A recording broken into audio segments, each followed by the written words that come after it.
Content warning. Tales of Tupenia features some depictions and descriptions of violence, as well as themes consistent with abuse and alcoholism. These are not incredibly common, but be warned.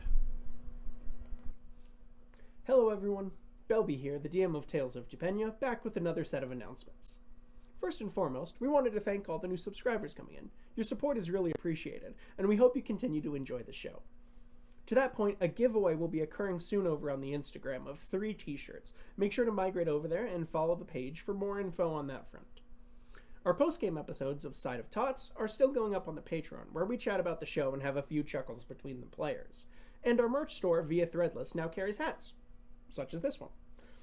Our second animatic is also proceeding apace. If you haven't seen the first one, check it out in our Tales of Tupenia Shorts playlist on the channel. Once again, we appreciate your support for the show. Enjoy!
On the Lamani Islands, they say if the Hollow Mountain sings to you, you should always listen, for the song itself can carry you out to sea. This was, of course, the one place Uprush always wanted to go. Dmitri Zephius gained the nickname Uprush from a young age, as he always displayed a surge of emotion and passion, strong enough to sweep away any who were ill-prepared for his enthusiasm. He's like an uprush of seawater when he talks, became the easiest way to describe him to seafarers, wondering why an 8-year-old might be hanging out by the docks so often. Aside from his enthusiasm regarding shipfaring, Uprush's mother helped with restocking seafaring ships that would stop by the islands, so meeting seafarers was the norm. This norm for young Uprush was shaken up when a young girl with curly hair made her way onto the island, proclaiming all the world's gold and cookies would be hers someday. From then on, Uprush and the girl nicknamed Cookie would spend their days together fantasizing about being adventurers out on the open sea. Cookie's father would take Uprush under his wing, despite the concerns of Uprush's mother. As he became a man, Uprush gained respect and camaraderie aboard the ship known as the Great White. But Uprush saw a side of the captain no one else quite recognized. Amidst an attempt to convince Cookie to leave the crew with him permanently, Uprush was accused of mutiny, shot in the chest, and left aboard a dinghy to float out at sea. The last thing Uprush heard was the sound of his friend's voice, the splash of the waves, and the sound of the wind's song, all before reaching the unfamiliar shores of Balestone. Chasing a way back out into the open seas, Uprush took a bartending to accrue enough coin and a new crew, all with the hope of reuniting with his dearest friend.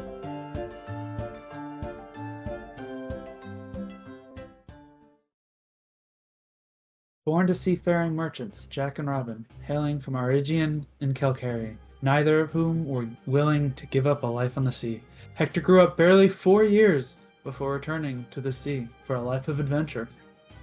His youngest mentor in the clerical arts was a steward of the drowned, a medic known as Tim Callaghan. Eventually, his parents' honest merchant dealings led them into conflict with a pirate crew of a fearsome captain, where Hector's parents passed away tragically, with barely enough surviving members to crew the ship into the nearest harbor. Hector's friend Tim took him in, a blessing for young Hector that quickly was dashed as he was left with a smile in the main temple of the drowned stewards. in the town of Cotton's Creek, to be raised by one Albert Sparrow, an older steward past his prime.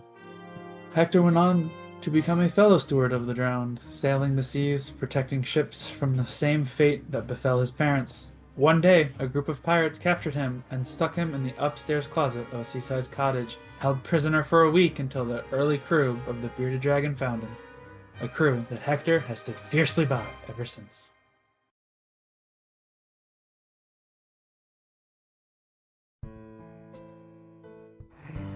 Gro Kadag was born and raised in the kingdom of the Red Dawn. His parents, Shior and Calabax, and siblings and fellow orcs were brutal fighters, taught to hone their aggression in battle against their enemies. Gro grew to become the tallest and burliest of his family, and one of the largest offspring of the Red Dawn. A capable fighter with a gargantuan size, a towering stature, and mammothian teeth that would make any regular human quite intensely shit their pants. Through his straight, raven black hair parts at the middle, a real charmer. He was inducted into the Black Blood clan and went on many adventures. As time passed, the clan would realize something about Gro that infuriated them. He was a sweetheart. He would frequently gaze upon beautiful natural flora and fauna, would resist killing any individuals who wouldn't directly harm him. Whereas all the other orcs were intelligent in livelihood skills and battle practices and tactical knowledge, Gro was a simpleton. His sheer size and strength was enough for him to push through any obstacles presented to the Black Bloods. But even as the rest of the Black Bloods slowly turned their backs on him, Gro was too simple to see it. To him, they were his family. So he stayed with them, until one blissful morning when Gro woke to emptiness around him. The Black Bloods were gone, and Gro hadn't the slightest clue of where to go. Only a name. Bazalmi. Unfortunately, for Gro, he couldn't figure out how to pronounce it. He wandered the countryside finding people who at first rejected him and were scared of him, but would warm up to him through his politeness and simplicity. After many months of wandering and helping, 3 years later, Gro would eventually make it to the city of Benict in the kingdom of Prostab, where he befriended a total bar owner, Rue, and would help her with chores and errands. The city of Benict would see that Gro was an enigma, a condemnation of their treatment of orcs, but some would have prejudices too deep to set aside. Gro left the city, joining the crew of the Bearded Dragon to chase the thrill of battle and to make a new name for himself. With a new crew, a new weapon, and a new cause at his side, Gro's path wanders far away from those who once threw insults his way, even if he was too simple to understand them anyways.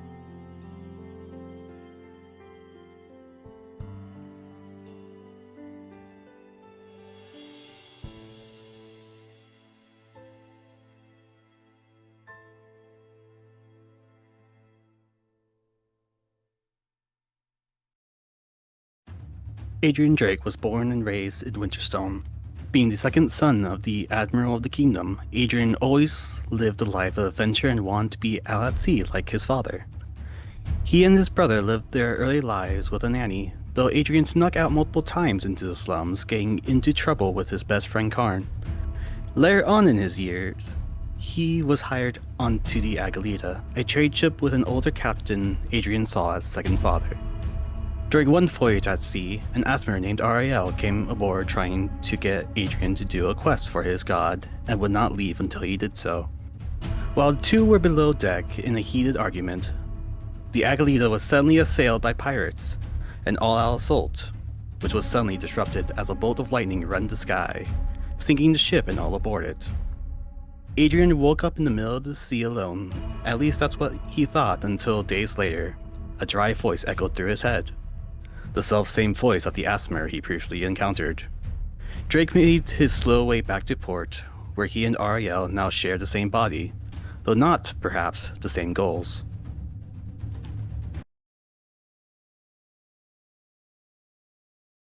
I do not recall when exactly I became what we are today, but here be what I will share. Little John Jack grew up in the slums of Smiva. Me mama telling me the stories of Kleck, the devourer of the treasonous, he who swallows the liars and cheats. Never understood why nobody heeded the warnings. We couldn't even trust our leaders, those meant to protect us.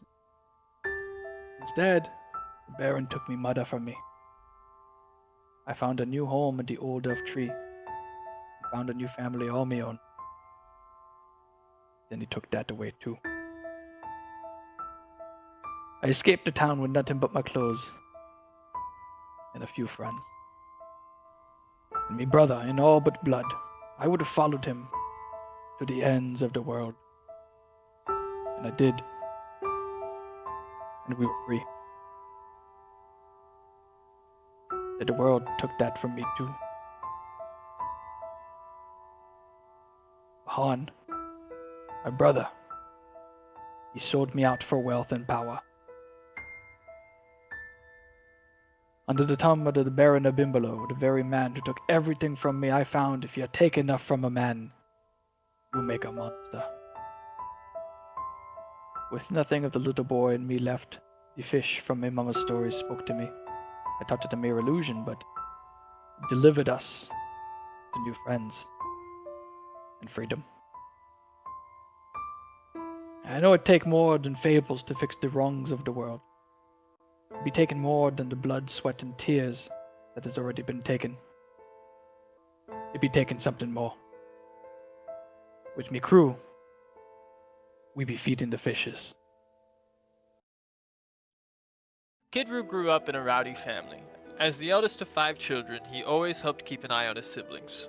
It wasn't easy growing up in the harsh cold of Satpia, but he was happy. Playing with siblings, ice fishing with his mom, and hearing stories of Satpia's heroics and grandeur from his father. Kid and his brothers, namely Kaivan and Kalir, loved these stories, and grew up wishing to join the military themselves one day.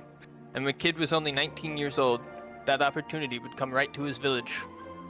Kid spent the following years of his life proving his bravery and his skill, and rising up the ranks of Satpia. But in doing so, he saw the nation for what it truly was, and began to doubt the actions he'd taken under a banner he once thought was great. It wasn't until the age of 42, 23 years later, that Kid met Jesse, a young Aarakocran boy he met in a village he was sent to enlist from. A young boy that reminded him of himself. That was his final straw. Rather than setting Jesse down the path he walked himself, he took the boy and they fled into the wastes. They wandered through a barren environment, hungry, thirsty, and left with nothing but time to think about the years wasted and the people he took advantage of. That the country he grew up idolizing and serving was corrupt. Kidru was ready to give up on himself, but he was driven by a responsibility to Jesse, to get him to safety. Crossing the waste, the two stumbled into the city of Zukamel, where they were discovered and rescued by the priests of the Albetic Temple. The priests were very welcoming and provided both shelter and care to Kid and Jesse. While the pair recovered, they were introduced by the priest to the Lambent Three, the moon deities, as well as their teachings. The serene grace of the Sapphire Queen, the strength wielded by the Copper Princess, and the willingness to change, championed by the Shattered Prince, which Kid resonated with strongest of all. After months of self-doubt, that message drove Kid to remake himself as a missionary, a wanderer, and a tool of this change, leading him into new lands, new struggles, and a new path to redeem Tupenia, as his gods and he seek to create.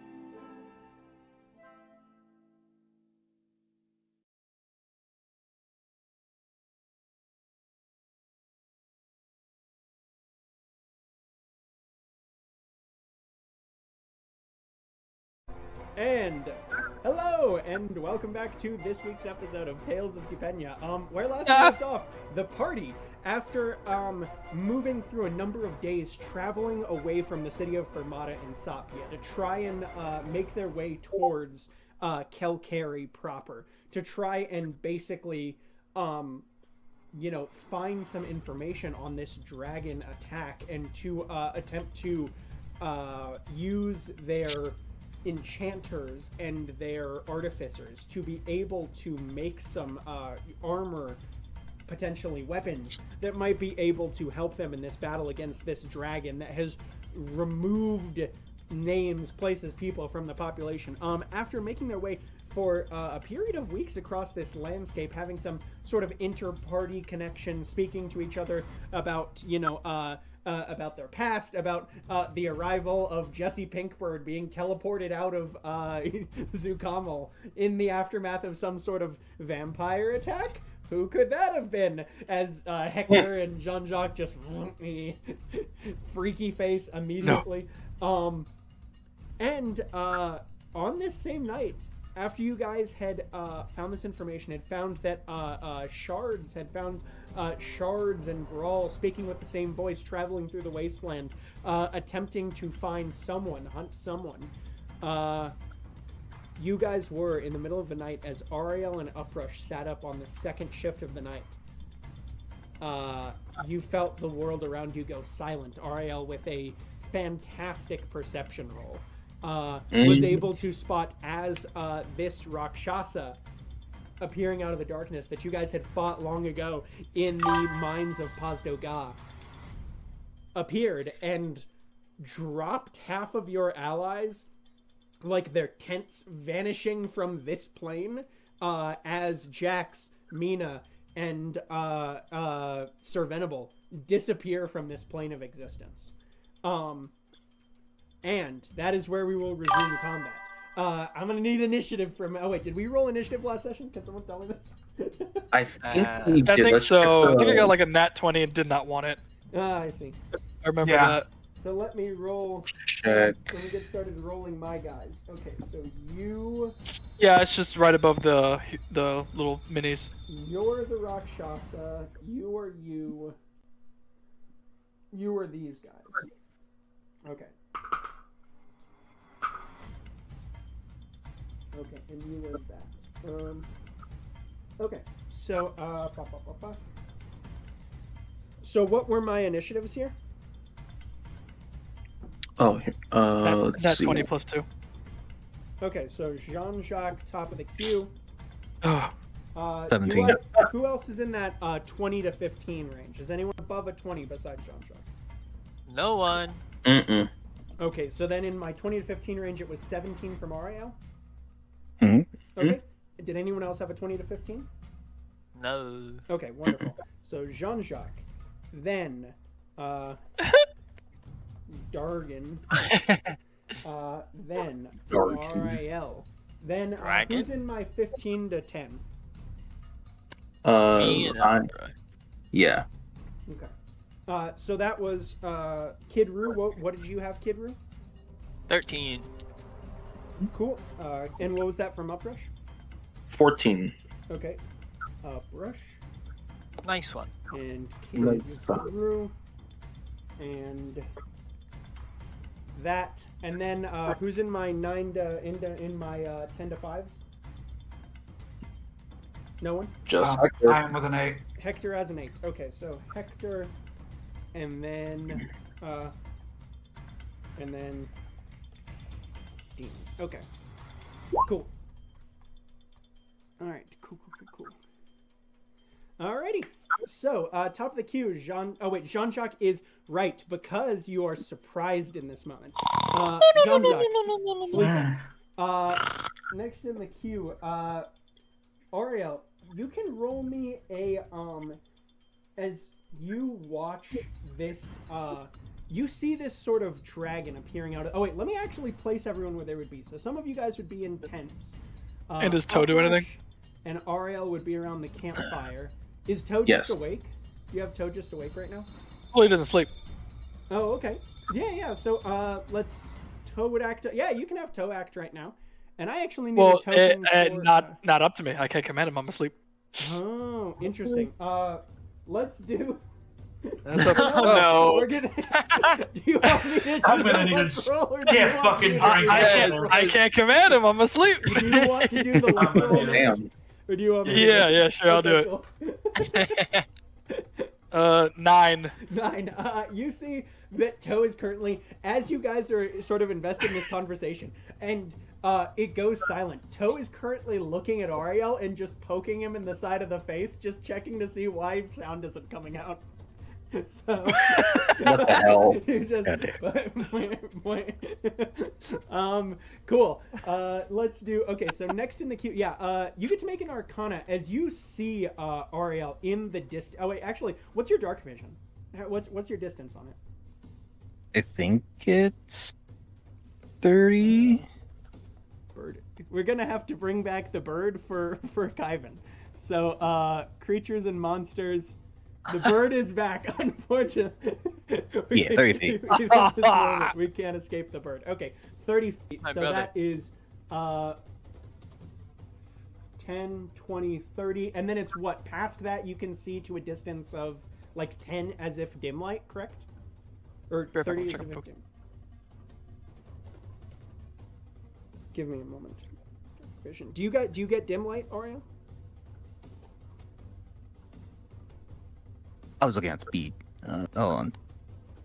Dark vision, you can see in dim light within 60 feet of you, as if it were bright light, and in darkness as if it were dim light. You discern colors in that darkness only as shades of gray. Yeah, so 10, 20, 30, 40, 50, 60. Yeah, okay. You can barely see. You watch as this draconic entity. You sort of see that there's like a standing, what looks like basically like a blue, let me see if I can actually get the image here for you guys. You see it sort of looks like a blue dragon sort of creature.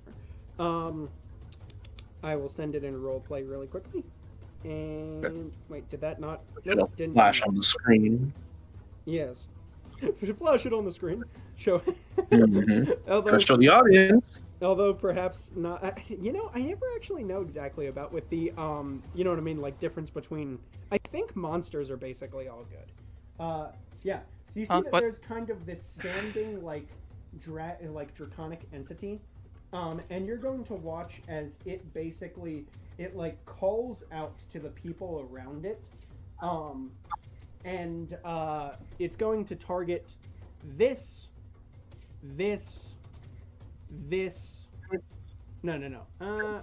No, it's going to target the Rakshasa. You see that there's kind of a demonic entity that's standing there, or like a devil entity, and then there are two what appear to be flying heads. It's going to target them, and for 1 minute, they're all going to make their attack rolls with advantage and can't be frightened. That is his action movement. He is going to move... I come back to death. Yeah, he's going to move down and he's going to go 5, 10, 15, 20, 25. Does he have a fly speed?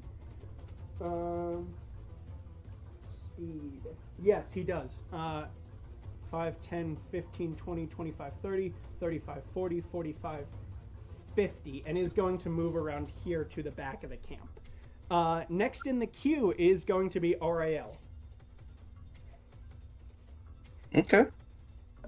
So we're covered in a silent spell, right? Yes, there's currently a silent spell going on, and the Rakshasa, like, basically disappeared. There would be, like, another tent that would be sitting, let's say, right here, like, under the tree, that he dropped, and you watched it fall out of, like, this plane of existence. Do I know how big the silent spell is? Yeah. Give me a second. Let me find silence in here. It is standard size silence. And it would be centered, 1 moment, silence, all spells, 20-foot radius sphere. Yeah, so let's do, where are my spheres at? Measure, sphere. Okay, so he centered it right here, so right there. Let me turn on linger. Okay, cool. Wait, diagonal arrow or horizontal? Yeah, There that we would be so 5, 10, 15, 20 would get to there. Yeah. Can you see that right now, Ariel? Yeah. Yeah, I can see it. Yeah. Okay. Cool. Mm.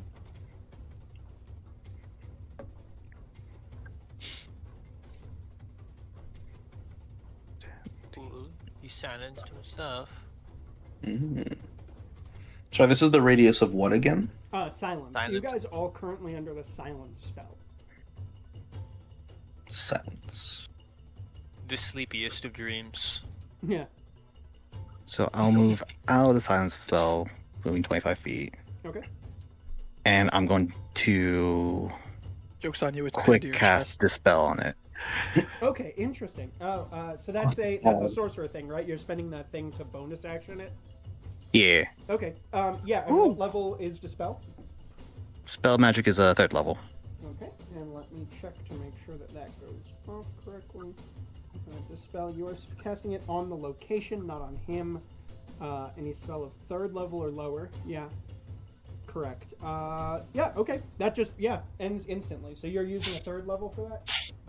Mhm. Okay. Cool. So the silence is dropped. Woo! Then as Hey, where you go? Oh, hey, I can hear myself. Yeah, Toad. Just hey, where you going, bud? Oh, wait, hold on.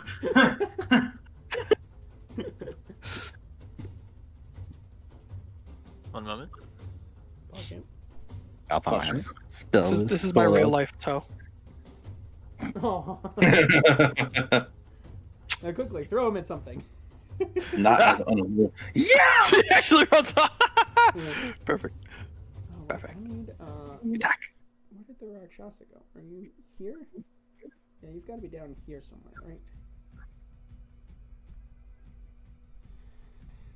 I turned off the option, and this this phone still closes the tabs on me. By the way. That's a really long Yeah. line. Yeah. On subject, does anyone smell ozone? Nope. What the hell? Move 5 feet this way, and I'm gonna, at the action, cast Lightning Bolt right through all these. Okay. Oh, that's why. So. Okay, so he will not. Oh, it Fucking says menace. automatic succeed.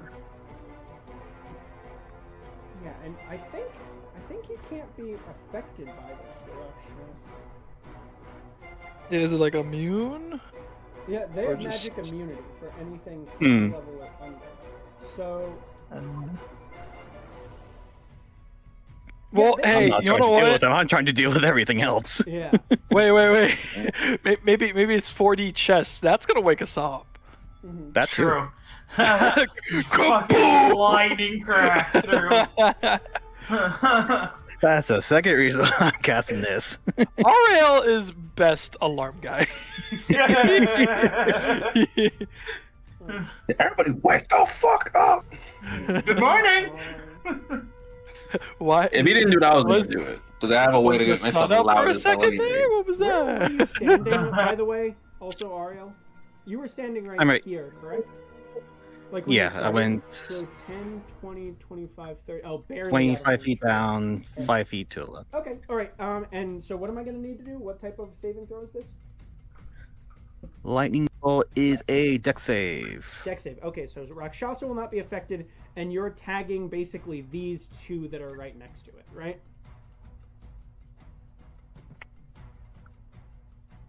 Basically. Yeah. Okay. Yeah. So let's do. That is. You are this, and you are. Yeah, you're this, and you're that. Okay. So, the demon-looking entity or devil-looking entity. You see, basically standing. It's like a giant goat-headed creature with like a long tail, long forked tail. That one succeeds. The floating head fails. The what? It appears to be a floating head.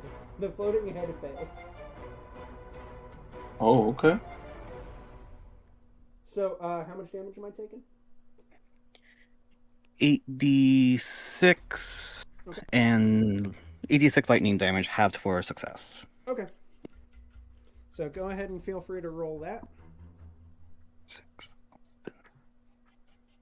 15, 20, 8,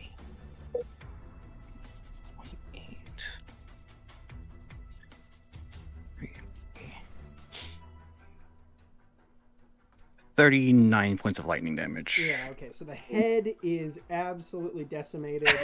This guy stays up, so minus 39 we'll put in there. Okay. Alright. Next, is that all for your turn? That's your action, that's your movement, bonus action? Yep. Okay, cool. Lightning ignites flammable objects in the area that aren't being worn or carried, just in case there's anything flammable. Yeah, it just basically looks like they are... these guys aren't really wearing too much clothes besides just, like, simple loincloths. Neither is the Rakshasa. The Rakshasa in its true form this time, not in its disguised thief form that you guys had killed before, or bandit captain. Does that also hit allies, by the way? Are you going to tag... Because in these tents are Barracks, Lenaxus, and Kyvan. Oh, the bird. They're not in like an upper position.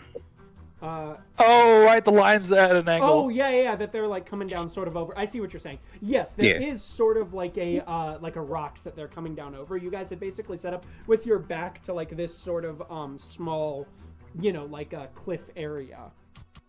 Yeah. So okay, so that works fine. All right. And that's all. Yo, who decided to camp here? Next in the queue is the Rakshasa. Yeah, everyone else now wakes up. Rakshasa is going to... What does he want to do this turn? Yeah, let's do a good old-fashioned...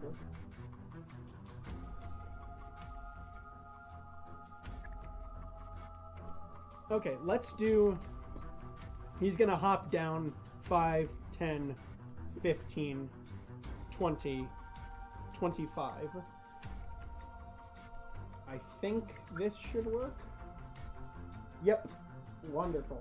And I'm going to need everyone to make a wisdom saving throw. Wisdom saving? Okay. How can I be wise when I'm asleep? Yeah. Just woke up. Oh, that's right, the lightning just went off. Oh, thank Lightning God. alarm went off.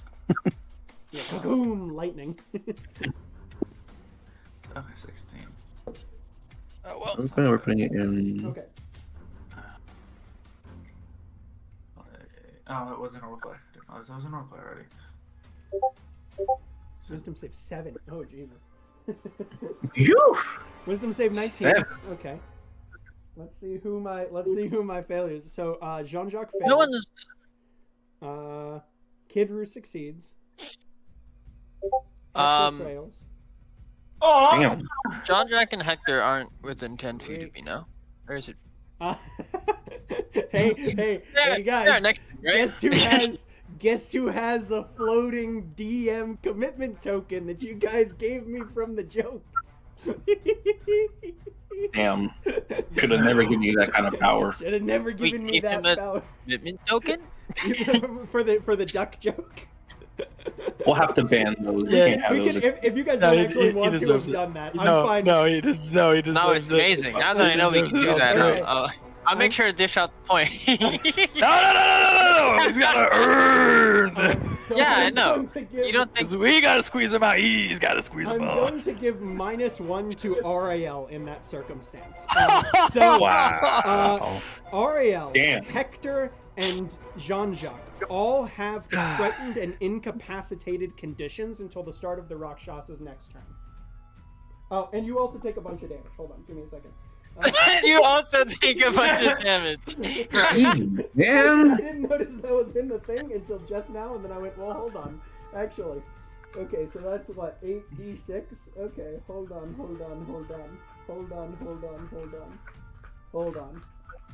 I don't know if you guys are holding on.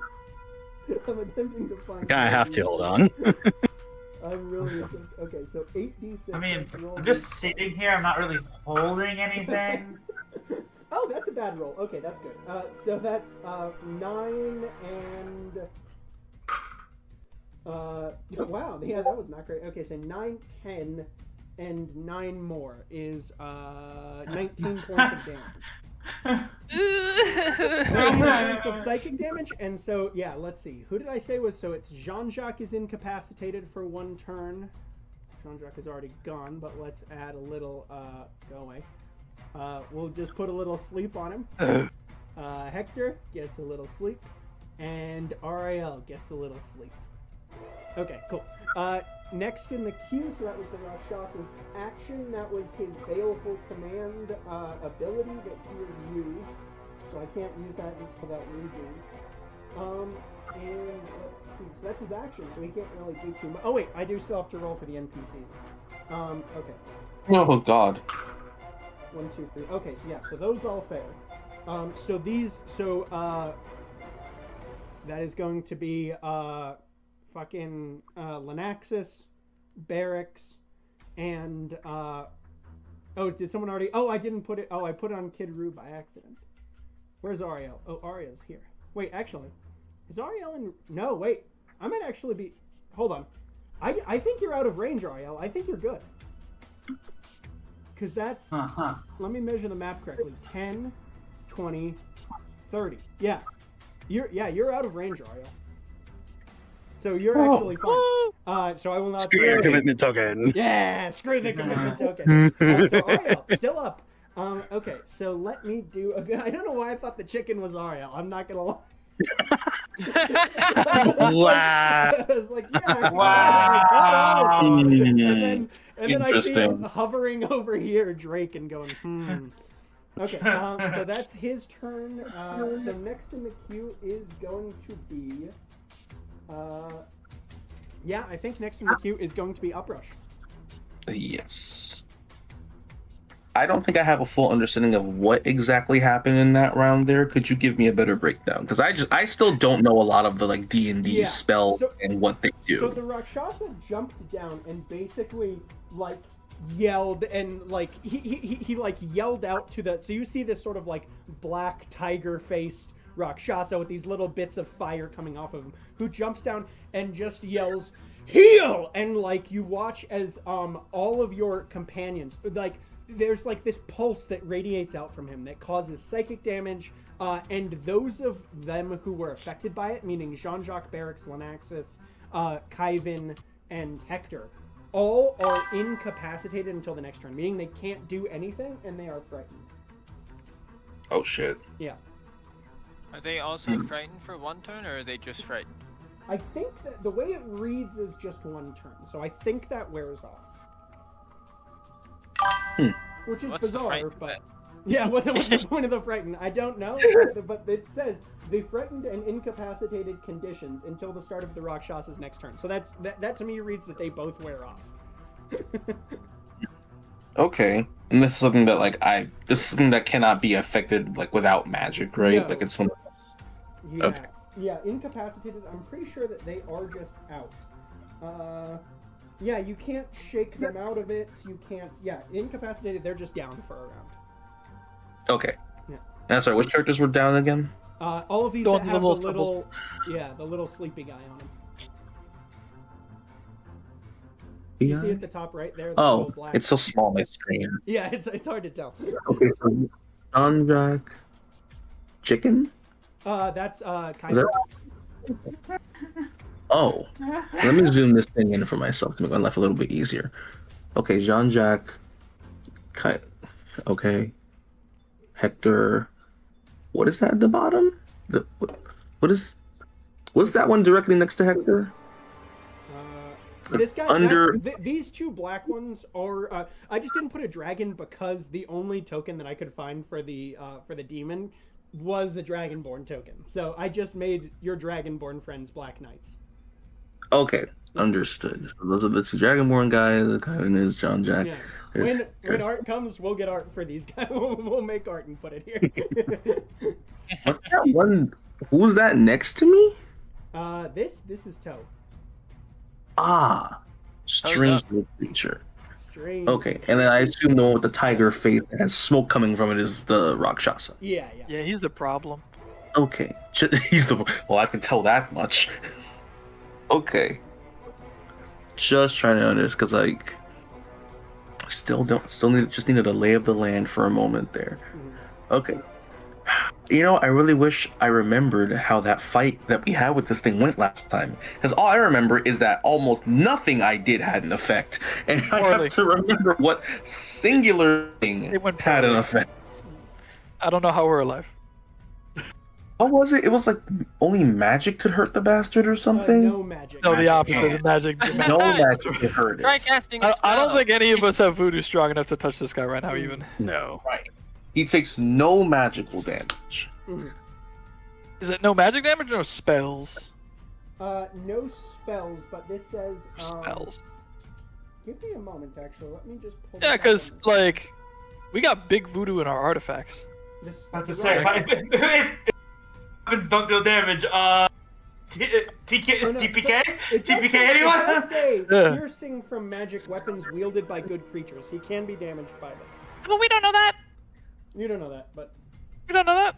Well, do I We know don't know that, but we have- that we my have most fought damage this is thing. magic from this thing? what'd you say, Hector?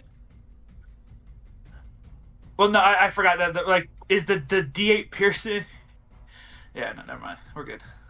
Yeah, your stuff. Yeah, your My stuff brain's is catching magical. up. All of you guys Yeah. have magical weapons right Yeah. Mhm. now, except for Jean-Jacques. Of the opinion that- No, my crossbow's +1. Technically, a magic weapon. Yeah, there you go. Alright, so what are you gonna do? What are you gonna do, Uprush? Sorry, I'm plotting that. Okay, so also I think I can make the argument that we should remember as characters how the fight with this thing went. Yeah. We know that magic things worked on this thing last did time, not- otherwise we did wouldn't have not killed it. Yes. Yeah, that your weapons. I thought you said the work. magic items. Oh, the magic weapons.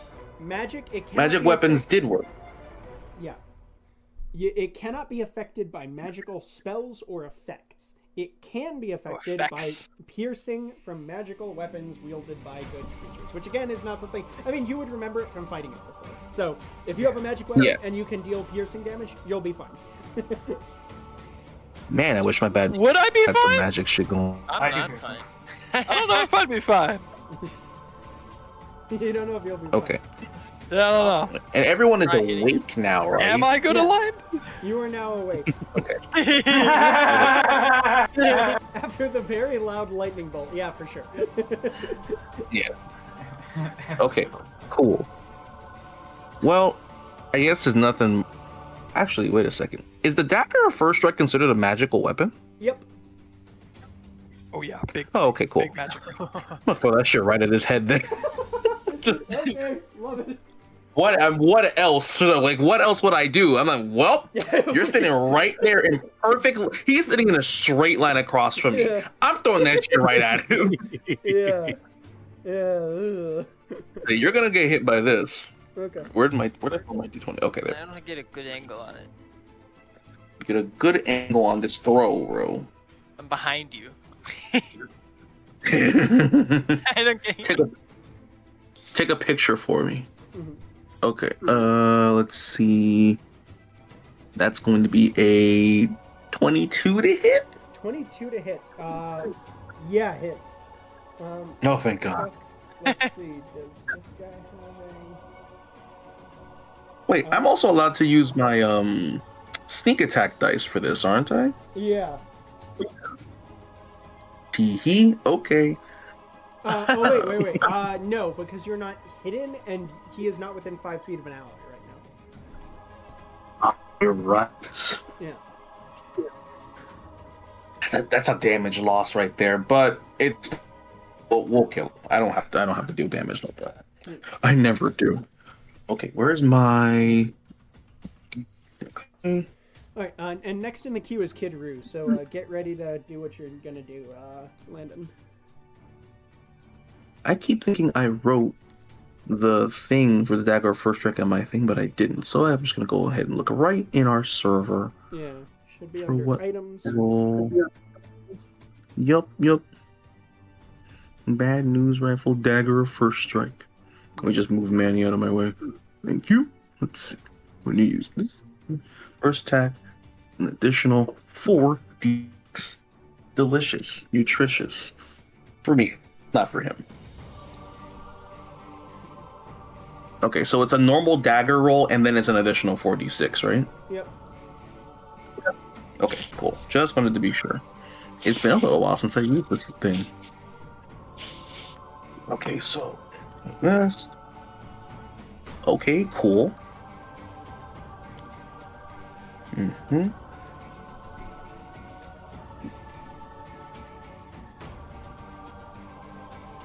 One more. Okay, that's gonna be 18 points of damage for that one. 18 points. Okay, cool.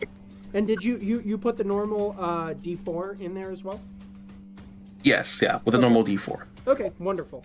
All right, so that's the end of your turn, right? Or do you movement, bonus action, anything? So I think I can take movement. Is the cloak? Oh, never mind. Wait, would I be attuned to the Cloak of Falling Night by now? Yes. Yeah. Oh, and Oh. I forgot that I need to put Uhura out here. Oh, if your attack lands, you become invisible to the Oh, she damaged didn't target get until your next banished? turn. Yep. No, Uhura. Thankfully, it was just the tent that he targeted. The two that were within that radius of each other were Jax and Mina, and So Uhura's out here. Savannah. Ooh. Yeah. Wait, if we're tell me on why I that, looked then up Uhura over here. like if we're on that, then on T20. is, Sorry, if what we're was on that? that, then is Jesse also missing? Jesse. Okay, hold on. So we'll use this for Uhura for right now. Jesse was probably sleeping with you, no? Fair. And okay. I gotta stop looking up Jesse. I'm looking up characters' names like they're going to. There's nothing exist. for it. That's so weird. Yeah, it's so weird, guys, right? Okay, let's do bird. Let's see if there's any more birds. Okay, so what are you doing here, Uprush? I guess I'd like to try to work out that stealth check with the Cloak of Falling Night. I'm gonna put a second one, and I'm going to make him. We're just instead going to make him a different color. Pink. Yes. Jesse, Pink, obviously. Jesse, pink bird. Okay, so you're doing what? Oh, your Cloak of Falling Nighting? Okay, so where are you going to teleport to? Let's see. I can also make that circle thing, can't I? What do you press? Which one? For that? Oh, to see? To make yeah, a little it's, circle. It's up Pink. at the top left where it says measure. It's in the little drop down. So then you choose measure, you choose circle, and then you choose linger if you want to see where you're going to. Okay. Like, ooh, oh, no. Ooh, Yeah. Whoa. this thing doesn't make. You know what? I'm just gonna go. Yeah, it's kind of hard to see the squares. I'm not gonna lie. On this map, I have just noticed this. There? It would be nice if they were So black 5, lines. 10, 15, 20, 25, 30. 35 will get you to here. Oh, but I thought the Yeah, thing said I could teleport 45 feet. Oh, 45. Yeah. Then you can do 40, Maybe they'll check. 45 will get you to there. Let me double check it. Yeah, just make You sure fade that into you're... the shadows and may teleport to any shaded point within 45 feet as a bonus Yeah, action. so 5, 10, 15, 20, 25, 30, 35, 40, 45 will get you to here.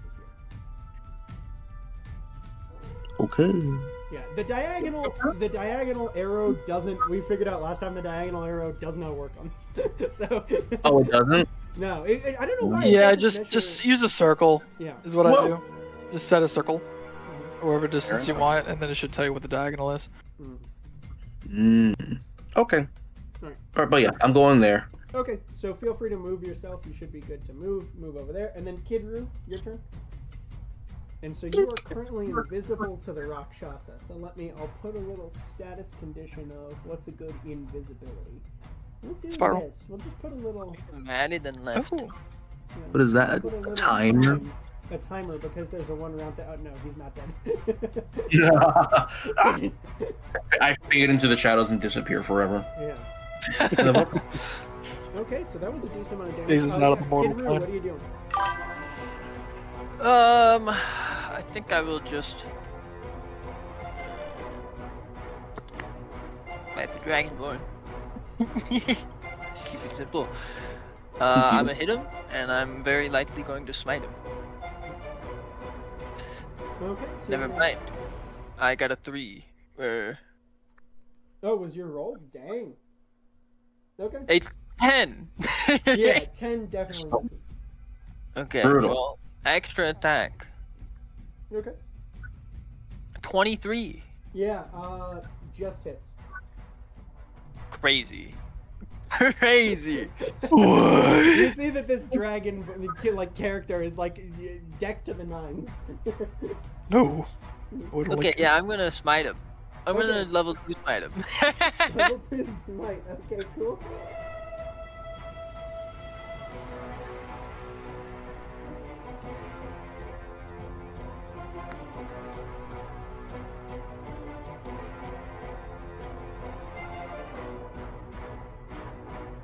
Alright, so that'll be...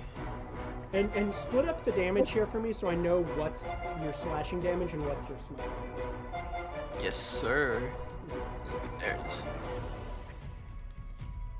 That is 10 slashing damage, Okay. and then 13 radiant damage. Okay. And 13 radiant. Alright, minus 13. Okay, cool. Alright, next in the queue. Oh, is that all for your turn? You did a little bit of move, you did that. Yes, that's me. Okay, cool. Next in the queue is the heads. Okay, so this one's you're gonna watch it drop and do a meow dive bomb just towards Jean-Jacques here. And Jean-Jacques. I thought I was still in the tent! I'm going to need you to. Is it going through the tent? Does he know you're there? Actually, this is well. They have been watching you for a while. Let's see how intelligent this thing is. Let me take a look at its int. They are stupid. Okay, give me a moment. Let's see how stupidity affects this guy. They're That's a stupid! natural 20. That's a natural 20. the And so Jean-Jacques, I need you to make. I was already shitting my pants! I need you to make I a don't need this. charisma saving throw. I believe with disadvantage because you're incapacitated. Hey, but you do get a +4. You are. I'm You do next get a to you. +4. Disadvantage! Oh, well, it's charisma, so. +4? Yeah. 16. Yeah, probably still does. 16. Okay. Hey, it's not bad. Okay. I think. Yeah, that does succeed. I think. Oh my god. I just want to affect someone with disability. Okay, and the second one is going to do the same thing. And you at let's see how smart this one is. Nope, dumbass. Okay, yeah, he's gonna go for Lenaxis rather than Kyvan. So Lenaxis makes a charisma saving throw with disadvantage. Yeah, that's not good. Okay, so you watch as as this head flies through the back of the tent and screams, and you hear Lenaxis go "Ugh," and just like start making some odd sounds. I'll say is the way for you to tell that there is an effect on him. Okay, so let me note here, Lenaxis cursed. Okay. Wonderful. So that's the head. That's the second head. Third head is dead because Ariel popped it, which is good. Hector, you're next.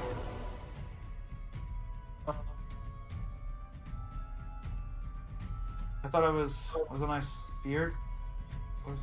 What condition did I have on me again? Oh, right. You're incapacitated and feared, so you lose your turn. Right. Yeah. Thank you. Next in the queue are going to be these that are going to drop down and go. Let's see. So that guy sees that Hector stops. So it's going to hop and go 5, 10, 15, 20, 25, 30, and sprint at Kid Roo. Hello. Let's pull up this. You guys can also, just so I can actually start saying the names of these creatures, everyone feel free to make a Arcana check here. Or Even the incapacitated people? Even the I'm incapacitated. incapacitated. They're seeing them at a distance. Truly, I don't want to have to keep censoring myself as I say these creatures' That's names. fair. I got a 21. Not so. 20. 21, nat 20. Okay. I got a 17. 17. What's that from Hector, Jean-Jacques? Oh, so yours would be you two's would be at disadvantage because you're incapacitated. From Hector and Jean-Jacques. 16. Wait, no. That's Wait, it was no 17. Yeah, Arcana or religion. So and Hector. Yeah, 17. Or religion. 25. 9. 9. Okay. So Hector, you recognize the Rakshasa, but that's probably about it. My 15 and my 16, you recognize that this creature is an Abishai, which is a greater devil of the hells. And you notice specifically with this, my natural 20 and my 21, you notice that that with this sort of draconic aspect that he's taking on, that it appears to be some sort of like soul that was reassigned to the Heaths of Shadow rather than the Sunderer's domain, right? You also notice that these little floating heads are called Vargui. That was a natural 20 from Ariel, right? Yeah, until it's 26. Don't let them get charisma. Don't let this check succeed. This check will fuck you up. You will die, like straight up. Like within a certain amount of time. It's a timed effect. So don't let them get you under any circumstances. Is what you get with the natural 20. And these are Bulazao. Which, speaking of, that one's gonna sprint down Ariel. And it's Kidru, and that's going to attack you with its barbed tail, which is that a multi-attack? No, okay, cool. So that's a 23 to hit. Yes, sir. Okay, wonderful. And let's So, do, if it's a nat 20, do we know that it's a curse? Yeah, with a natural 20, let me actually, I'll pull that up in just a second. Sorry, I'm currently finding dice. Go ahead. You're good. Okay, so that's not great. So that's a 7 piercing damage to you, plus 4 necrotic damage, Kidru. Yes, sir. And you have to make a con save. 11 damage. Yep. Con save. Ooh. How's a nat 1?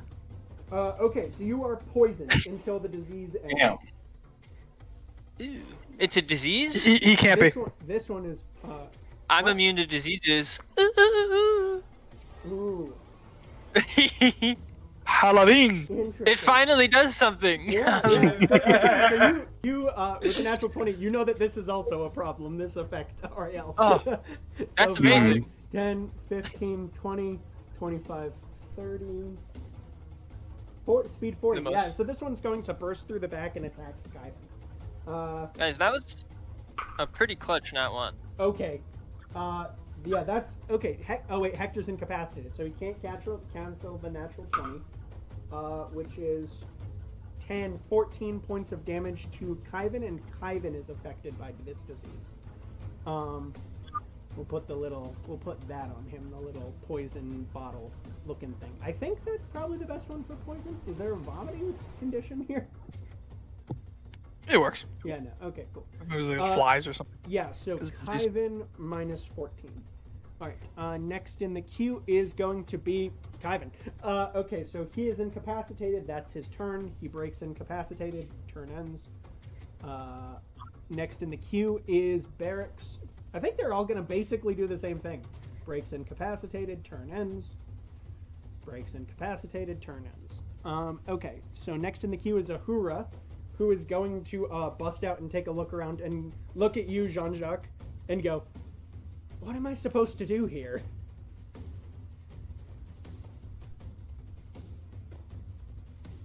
Jean-Jacques is incapacitated.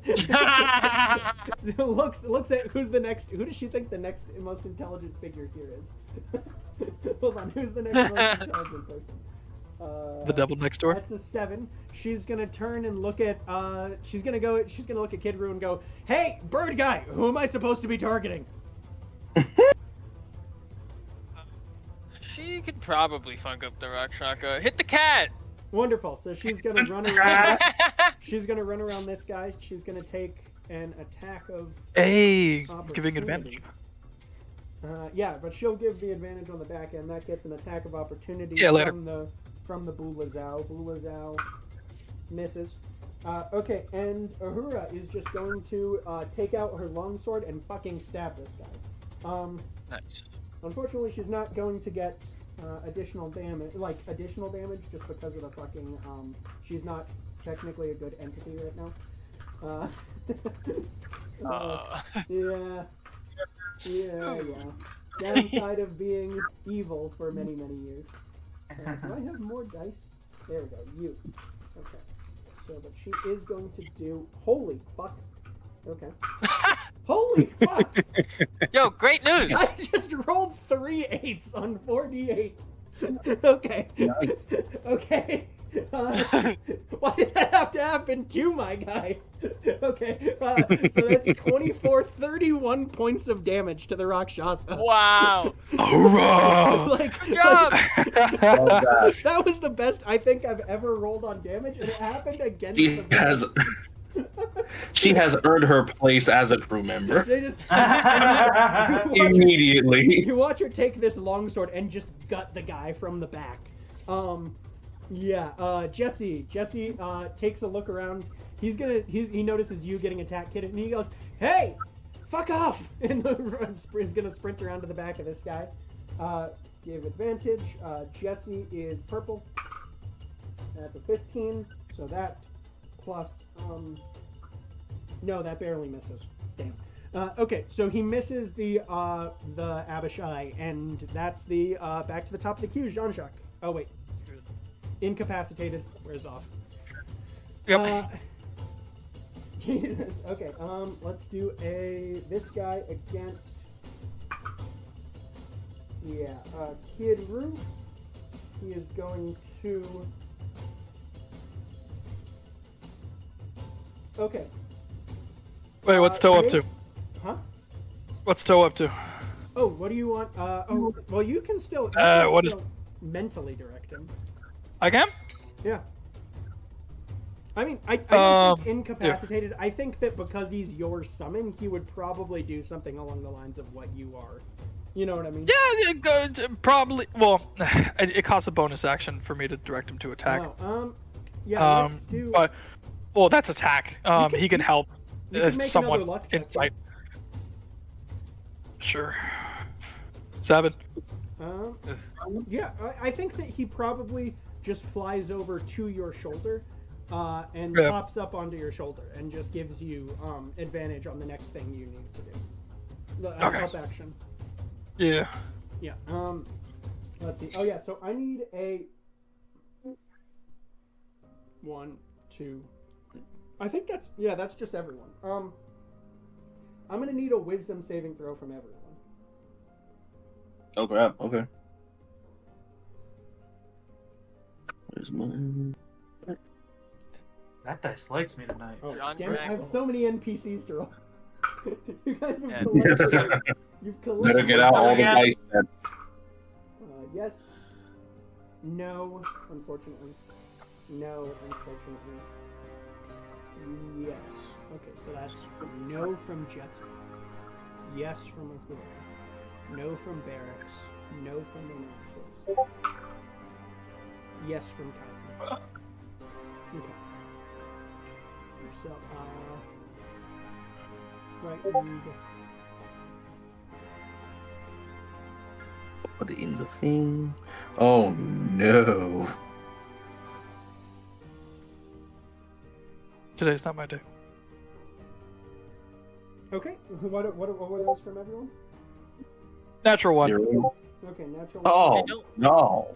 +4. Oh, was So- yours a natural oh. 1 too, kid? No, I got an 18. Oh, 18 plus 4. Okay, so that succeeds. Uprush, Drake, Kid Roo succeed. What was that from Hector? 25. 25. Hector succeeds. Jean-Jacques fails. Am I missing anyone? Is that everyone? Did I get all of you? Spectacularly. Uprush, Drake, Kid Roo, Hector. Yeah, so only Jean-Jacques. Jean-Jacques, you are. You got advantage? You are frightened of the Abishai for 1 minute. And Nice. let's see. Yeah, that's it. You're just it hits you with its frightful presence. You are frightened of it for 1 minute. So we'll put that. And so is Jesse. Okay, so that's it. And as part of this, it gets to make attacks against you here. So nothing changes. No, That's what I'm hearing from you. nothing changes. You're still frightened again. That's right. You are terrified. Attacks I can make against actions now. Kinru. Oh my god, man. Okay. I think these are... Oh, well, actually, those have pretty good bonuses. Okay, so a dirty 20, a 14, and a dirty 20 to hit you, Kidru. Twice. Okay, so so the first and the last one. Okay, so Morningstar hits. That's 1d8. Okay. Not great. 7 piercing damage. But the bite. Oh, that's a problem. Okay. Uh-oh. From now on, John Jack's gonna cut a hole in the bottom of his tent, dig a hole underneath the tent, and sleep in the hole. I'll never get caught lacking again. I wish that didn't. I wish that sounded less reasonable. Yeah. This can never happen again. Get out of your tent. Okay. Oh, that's good. Oh, unfortunately, that's good. Sorry. 27 points of damage, piercing damage to you. What the fuck? Sorry. God. Oh, no. Okay. Okay. 27 plus a lot. Do you want to use some commitment tokens on that? Oh no, wait. No, you can't. Yeah, to reduce its attack. What's your AC, Kidder? Oh, to reduce the one attack? Yeah, because It would just take 1 point. Huh? It would just take 1 point. Oh, so you have a 19 AC, or you have a 20 AC? I have a 20. Oh yeah, you should definitely do that. Because the one that hit you does a combined 10d10 damage. Oh. Yeah, you should definitely do this. Yeah, I'll just take my 7. That's cool. Okay, cool. Minus 1 point. Dodge? Yeah. Cool. Yeah, I rolled the first one, and then I looked at the... I read off, I went 3d10 piercing damage, that's not that bad, and then it went plus 7d10 fire damage, and I went, or I guess this would be ice damage from this guy. Okay, so, then that's him turn. That's, Ariel. Okay. Cool. Mhm. So I can do a lot of damage to 4 creatures. What do you want me to target? Well, this 100 damage demon seems scary. That is true. Might be time to send him packing. All You of want the to other do 2 4 heads have... and then just go straight in this line? Yeah, because they all have, like, really fucked up conditions, apparently. Okay. Mm-hmm. So, what I'm going to do, I'm casting a 6th level spell. Okay. I'm casting Chain Lightning onto this head. Okay, so you're targeting the two heads, or just the one? Well, it's going to be the main target's the head, Okay. and then 3 lightning bolts will arc from this one, hitting this head, this creature, and that one. Okay, so does it hit creatures in the way, so Lenaxis is going to get tagged? Nope, it just targets specific ones. Okay, interesting. Okay, so then let's do, what kind of saving throw do you need from the Vargui? Is a Dexterity saving throw. Dexterity saving throw from the Vargui. Okay. Technically, all 4 of them need a Dex save. Okay, so, oh no, so, yeah, so 10 from him. Then we'll That is do, a fail. oh, you're hitting the other Vargui too. Yep. 10, 12. No. Bulazao is a 14, I think? Give me a second. Yeah, 14. So all 3 of those are failures, right? Mm-hmm. Alright, and then this guy has advantage because it's a magical effect. So that's... Yeah, he beats it with a... I think that's like a 19. Give me a second. Yeah, with a 19. Okay, yeah, that'd be it. Okay. So he'll only take half damage from this. Okay. What's your save?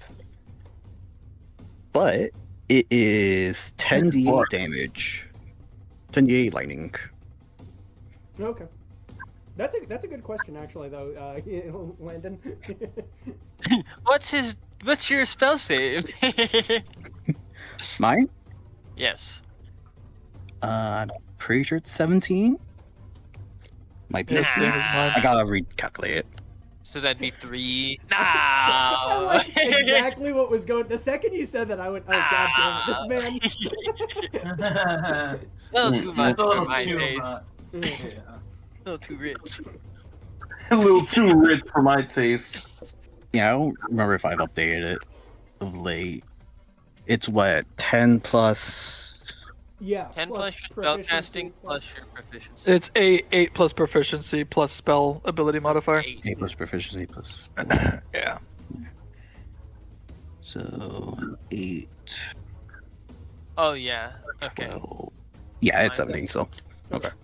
But Yeah, so we how have the much same. damage- We're gonna have the same modifier, you and I, because we're both maxed out. How much Yeah. damage here? I got a lot of rolls to do on. Okay. Give me a second here. I'm willing to bet you probably pop the 2 Vargu. That's my. Oh, that's my probably. Let's see, 7, 13, We love doing damage. around here. 20, 28, 20 plus 7, 35.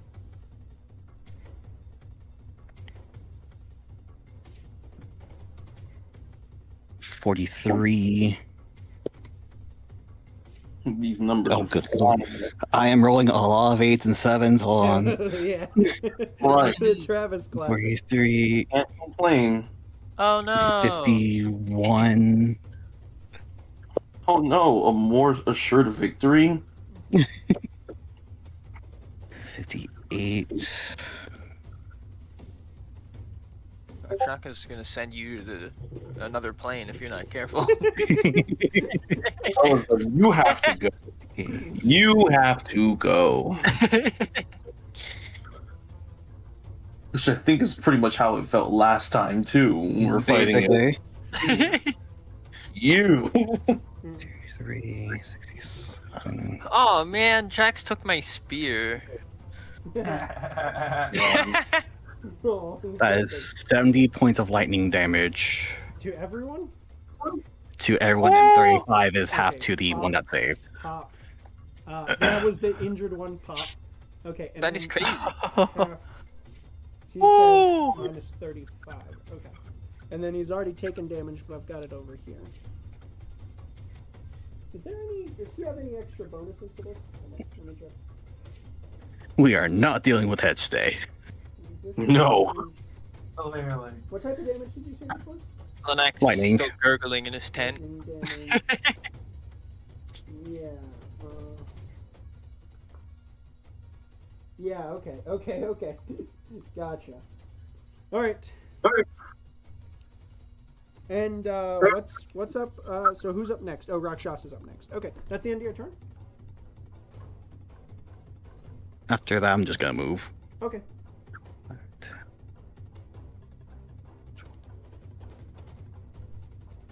We'll be right there. Okay. Cool. Seeing all this, you know, the Rakshasa was cocky. Well, she came in confident. He seems like a smart fella. Yeah, he's gonna instead, he's just gonna take a look at this little, what's the AoE on this? So that's, I mean, I'd say that's about 20 foot. Yeah. No, probably not. Let's say 10-foot radius. So he's gonna look at all you guys right here, and he's gonna go, I'm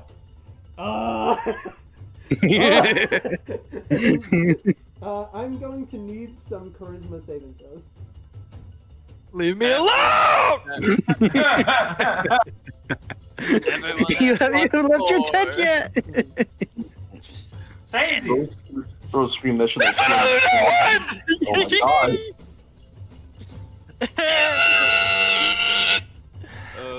This episode might be less. I anticipated a certain amount of combat from this. Yeah. This might be better than we thought. This might be. Less combat. Okay, so a natural one. What is that from Kid Roo? an 11. Okay. And then I'll make one for Jesse. Come on, Jesse. That fails, I think. Yeah, his charisma thing is ability. Okay. Is that a 0? No, that's a 10. There's no such thing as a 0 on the dice. Okay. So, Are you sure about that? yeah. I'm geared to find out. I mean, you're gonna find out. Okay. So he's gonna look at all of you, and he's gonna actually target you guys with the same spell he used on Mina and Jax, and you guys, for a second, you guys watch as the dimension around you fades out. Toe half flickers to the same dimension that you guys go to, and then flashes back because of his you hear the Rakshasa go, what the fuck? So you three appear for the time being within the Heaths of Shadow. You find yourself standing in a darkened sort of what appears to be like a large cathedral, with all of the walls like this honeycomb, like beehive sort of structure, and you see that there are like demons that are like poking their head out of these holes, and an empty throne sitting in front of you. I was sent to tryptophobia hell! So for the time being, you guys vanish from this plane of existence. Which one is my hole? He is currently maintaining concentration on this, by the way, just so you guys know. I will put this there for that's timing. What's concentration? Trapped, maybe? The other guys get unbanished? We'll put that for concentration. No, actually, which is very odd. You guys see them, they're all sleeping in front of you. Like, all three of them are just like lying in their tent asleep. So, we'll put all you guys over here that got banished for the time being. You can also, on your turns, just remind me to ask me stuff that you would like to do here. Yeah. Live. I'd like to live. Cool. Yeah. Uprush. Your turn. Sir. Let's get started. What is this distance? What is this? Let's use the circle. If I can actually use it. What? Nope, not that. Whoa. Okay. 50 feet. Spectacular. Why are you drawing an arrow? Oh, it is the same distance. Oh, so it isn't. Oh, okay. Odd. I don't know why it wasn't working last time. 5, 10, 15, 20, 25. I mean, it could have been updated since we last used it. Hopefully. Yeah. It's possible it was updated. Good, that's the same. 5, 10, 15, 20, 25, 30, 35, 40, 45, 50. Nah. No, 50 only brings me to maybe because it's diagonal. No, it's just because so far. Yeah, I was doing this because it's easier to Works count with the circle, too. squares. Yeah, okay. That would be 60 feet in order Right. to. Okay. Okay, well, that's fine.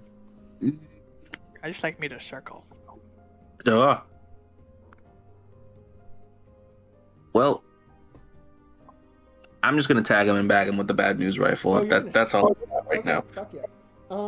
And yeah, you get an advantage because an ally is within 5 feet. Oh, wonderful. Mhm. Please advantage. Let this 4 be squandered.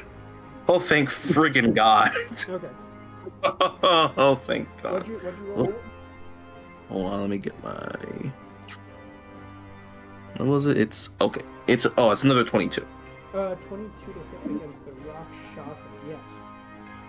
Cool. Let's get that. Where'd my D12 go? Ah, there it is. Uh-huh. Cool. And you said I get sneak attack damage from this? I thought I could... An ally's Is poster. Hector's back up, right? Sorry, I was Am just I? looking at that. Yeah, I he think- is. Yeah, that was your Okay. last turn. I was just like looking at the turn order. Sneak attack. I think we said no because you don't have any like gunslinger yet that that would Right. make sense for guns to do sneak attack. Yes. Okay. So we'll just go with the flat damage. Yeah. Okay. That's just 9 points of damage then. Okay. Right, and that's not magical, but is piercing. Okay, so. Yes. All right. Cool. All right. Wonderful. So is that all for you? Yes. Does the invisibility count for only melee attacks or any attack? Would only be melee attack with the cloak. Okay. Falling Knight, yeah. Okay. Just making sure it didn't specify in the thing. I think. Yeah, I think I've only ever used it. I'll go in and I'll take a look at that and verify. But I think I've only ever used it for Uhura when she was attacking in melee, because the idea is like teleport in, stab someone, and then you're invisible and you can leave without having to deal with attacks of opportunity. Okay. Well, cool. I don't really feel a reason to. I don't see a need to move right now, so I'm just gonna stay. All right, next in the queue, Kid Roo, who's in the Heaths of Shadow. What do you want to do right now, Kid? Technically, since he did take damage, he has to make a concentration check. Oh, true. He does have to make a concentration save. Thank you. Oh, true. Oh man. It would just be a base of 10, though. Yeah. Is it done at the start of his turn or immediately after the damage? Immediately after damage. Yeah. Let me also verify, because this isn't magical, which I might have actually put the damage down incorrectly. Well, because his thing isn't. Oh, the bullet. Okay, I thought you meant the effect that banished. I was like, what? No, since it isn't. You've been physically set. We're just here now. Okay, so since it isn't magical, you notice actually that he does have immunity to piercing from non-magical attacks. Oh, Piercing awesome. but he's good at land. Right, but it's a non-magical, which I think is the verified. Has to be magical items? Piercing from magic weapons wielded by good creatures is what it says. Yeah. So it just doesn't take normal damage? Doesn't take normal damage. Yeah. Yeah, it's a very. Oh, it didn't matter. Or magic damage? What the fuck? I guess you could Wait, have. what? What you could have used. Has to be piercing and magic? Yes. But don't- what I guess you could have used here is the dagger. If you want to do the dagger, that would give you sneak attack, and I'm fine just substituting that, like the attack roll. Using my dagger instead of the bad news, right? Yeah. Oh, I guess I could. Then how do we kill him last time if he doesn't take physical damage? I think you guys You need a have magical weapon to do Yeah. damage, and it has to be piercing to do damage. I think is what is being said. Yeah. Okay. So you have to have I a just thought that I thought that if it was a magical weapon, it had to be piercing. I didn't realize he didn't take normal damage. Yeah. Oh, That yeah, until yeah. just yeah. That's what the problem was last time. Right. That's why it truly took so long. But you had those were-rats, and you also killed like. If it's all an the goons pretty much exception-based instantly. rule system, does a vulnerability exempt an immunity? Why? Can Oh, you never give mind. Magic advantage? weapons. Never mind. Yeah. Never mind. Anyway, so point being, what's the damage on that? From the That sneak is attack specific. Oh, and so using a dagger instead of Yeah. a weapon. Yeah, because the attack would be the same, right? It has the same modifiers. I think so. Yeah. Yeah. Well, okay. Well, because I did step away for a second because I thought my mother was calling me. What did you? What was the ultimate conclusion here? It has immunity to non-magical weapons, and since bad news Right. is not a magical weapon, it's Yeah. Okay. So you want me instead to do a dagger throw? Roll sneak attack damage and roll your dagger damage. Can I throw a dagger 50 feet? Yeah, you can huck shit in this in D&D. It's like 60, the higher end? Range 5e. Yeah, it's something. Yeah, 60 feet, 20 foot normal range, no penalty. 60 foot long range with disadvantage, but that would just be straight. Which would still have been the same thing, I think. Wouldn't it have? Yeah. I think I'm not so good with this part of D&D. Okay, hold You're on. good. Just So roll the damage for me. roll dagger damage. Okay. Roll dagger damage. And sneak attack. Yeah, sneak attack, which I have on my main thing, Next so I'll in the roll queue this. is going to be Look Kid. for it. So let me know what you were planning on doing on your turn when we get there, Landon. Did he save the concentration? Well, we'll see. Well, Because the damage is changing. oh, the damage matters. Oh, I didn't. Okay. I forgot that was how it worked. Okay. So that'd just be 8 damage. So it's pretty much Wow, even with like sneak. 1 Okay. point different. Yeah, base at D6. Well, I only get to use the 1d6, right? No, For my sneak attack. what level rogue are you right now? Oh, what can I remember? 7. Yeah, so you should have like 3 or 4 d6 right now. Oh, I use all. You this use is all of exactly them why I every time. stopped playing rogue. So let me roll the other 3. Yeah, you're good, man. 12. That's Holy shit! okay. Yeah, 7th level, you have 4 D6. Oh, that's 23 points of damage Okay, so instead. 23. There we go. Yeah, and you watch as he reacts more painfully to these damage vulnerabilities, double damage. So Cool. yeah. Okay, so that was that. No, he doesn't. He does not make the concentration. It doesn't end concentration. Kidru. Yes. I want to check on the sleeping folks, and can I tell if it seems like magical? Yes. Yeah. Currently, as you feel free to make a medicine check real quick. Yes. Good at my medicine. I'm not. A natural 20. Yeah, you actually with that you take a look at this, and yes, this is a magical effect. You sort of look up and around at the demons poking out of this like crevice around you. It looks like there are sort of multiple of them that are like caster type demons that are like maintaining spells on them. It looks like one of them is maintaining they're like circle casting, as it were. Like they are both sleeping and pinning these people here currently. So I probably can't spell it. It would be very hard. You're like, when I'm talking like Anasazi cliff dwellings type structures. Like there are like hundreds of demons poking out of these walls around you. Do they speak common? Yeah, you can give it a shot. Are you gonna try and?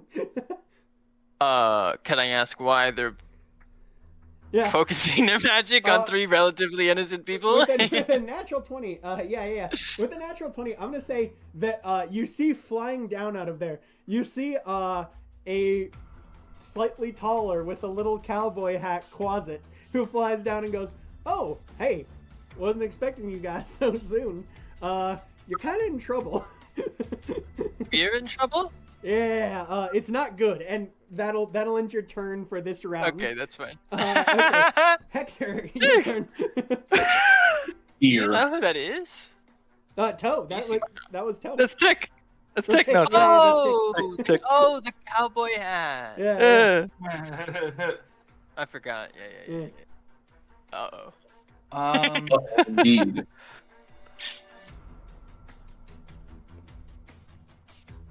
Well then. None of this seems fun. I don't like any of this. I like the exact Every time this is the second time this thing has appeared and made our lives a living freaking hell. Hey man, Rakshasa, demons of being a piece of shit. Bro, screw this thing. So, what are you doing, Hector?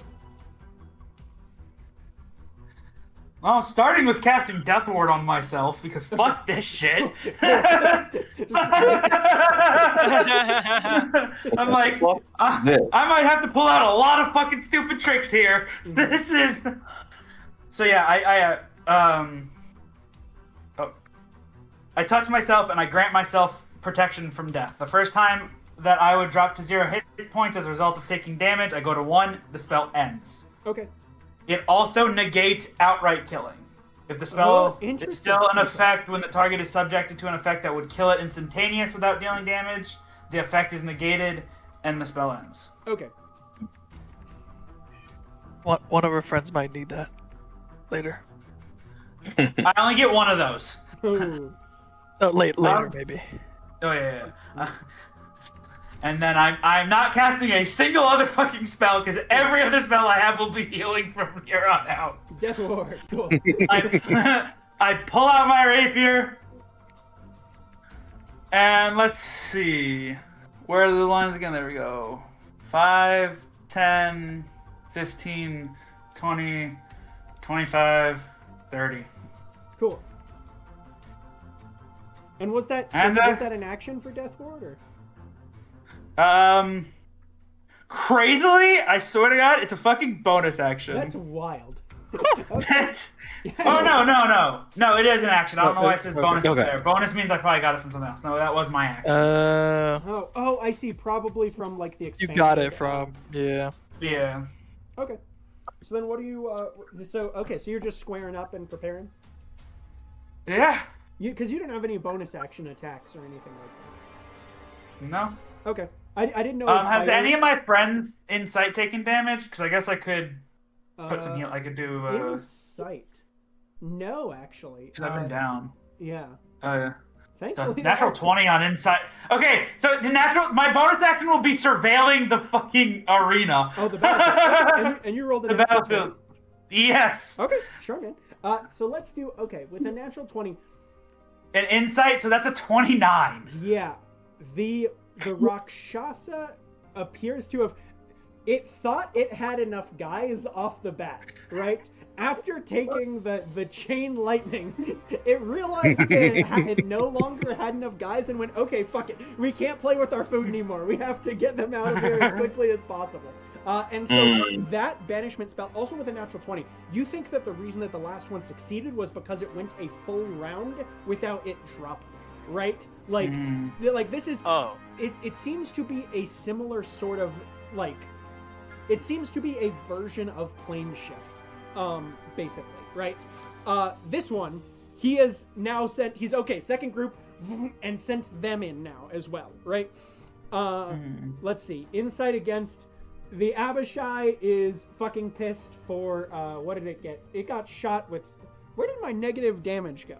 Whoever just did damage to Oriel. Yeah, it's fucking pissed. It's like, this seems to be like an uptight grand devil that's, or demon, or, whatever, that seems to be pissed, right? So it's about to come over and make your life a living hell on this next turn. Sure. Let's see, what else? Any insight against anything else? This Bulazao just seems to be following orders. But that's, with a natural 20, it's like, oh, you think that they're trying to, like, they've gone, okay, no more playtime. We need to wrap this up. Yeah. Is that all? That's all, right? That's your movement, action, bonus action? Yeah. Okay. So next in the queue is, so this will be this, because the heads are dead. So the Bulazao is going to go around that is Kyvan, Kyvan is awake, but he is... No, Kyvan is poisoned, so that's disadvantage on attacks against it. Okay, and it's going to make an attack against you with advantage. 8 and... Oh, 18, so that's 18 plus...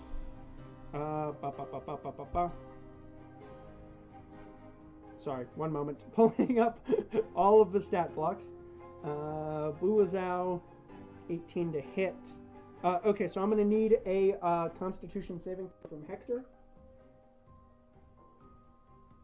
Everyone out here fighting for their lives, and John Jack's getting his receipts in order. Yeah, okay. That's a natural one. Okay, so you take 10 piercing damage, 4 necrotic damage, and you are poisoned.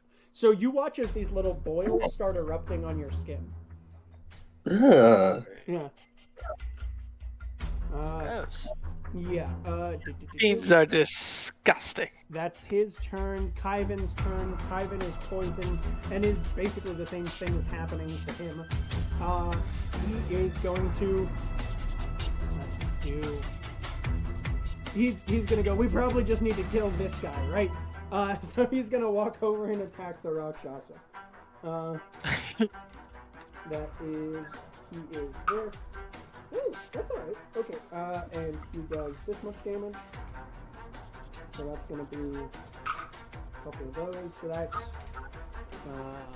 doubled is 18 points of damage to the Rakshasa, who has to make another saving throw to try and save you guys. Yeah, still success. Barely. Well, not barely, but I mean that's let's see, 11 plus bonuses. Yeah, he only took 18 points of damage. Nice So- try, Ivan. Yeah. Concentration save is basically, I'm pretty sure the base is 10 Right. Or if half you don't damage. meet a certain criteria, yeah, or half damage. Yeah. So so if you beat the 10 base. Okay. And then let's see. So that was. Which makes me curious. He made the 23 from Uprush's attack? Yeah, there was a natural 20 on that save, which Oh, was okay. unfortunate, but it was, it was one of those where I rolled it as Yeah. he was rolling, and I just went, the 20's going to save against whatever he does, so. Mhm. Let me just skip that part of this. We'll close the barracks to behind him. We'll close Lenax's to behind him. Oh, no, wait, he can't because he's frightened. Right. Wait, can he? No, yeah, he can't get closer while he's frightened of the Abishai. He can go around, right? 5, 10, 15, 20, 25, 30? No, you probably can't do that, right? Like, he can never get closer when they're frightened, right? Correct. Yeah. Oh, wait, but he can go diagonal. Yes, that wouldn't get closer. 10, 20, 30. And same thing, just gonna fucking stab him. this is beat the Rakshasa until our friends come out time. Bro. It's like beating the freaking pinata. Yeah, and misses with a fucking 12. Oh, okay. damn it. Alright, so that's that. Next in the queue, Uhura. Uhura's, I think this is the last attack we get, right? Because Jean-Jacques gone. Oh, Ariel. So Ariel's the only one that can break. If Uhura doesn't succeed, Ariel's the only one that can break this before your friends are banished to the heats of shadow for the time being. She gets advantage. I'm innocent, so that's Yeah. okay. That is 19 to hit. Yeah, but does she... Yeah, and it's magical. I mean, this is gonna be good damage. Okay. Yeah, do... That's 20 points of damage. She's not good aligned, though, so that's only a 10. Shit. Okay, so the Rakshasa only has to beat a 10. And it does. Okay. Alright, so, Ariel, your turn to, we're just gonna sort of... I guess I do have this guy. I'll do the Abishai, and I'll close 10, 20... 10, 20, 30, 35, 40, 45 with uprush. Right? Is that correct? Give me one moment. Yeah, fly 50. Okay. Uprush. You're gonna get an attack. Yep. You're gonna get a couple of attacks from this guy. Okay. Presence. Yeah. Alright, so let's do 3 attacks. That is so first one is a 22 to hit. Second one is a oh yeah, that's like a billion. And then 19 to hit. Oh my. Yeah, did Well, those all hit? yeah, those both definitely hit. Okay, cool. Yeah, you're I think you might be down, my friend. Okay, let's do... I can also use an uncanny dodge. I haven't used one yet. Oh, I would suggest that on the third of these. Okay, so let's do Wonderful. 1d8. So that's 11 piercing damage, first off. Okay. Then 22 slashing. Okay. And then here's the big fucker. Where Right. did my D10 go? Okay. Already drops me to 42. Yeah, so that's pretty small. That's only 11 piercing, but the fire damage. Yeah, that's 11, and 10 is 21.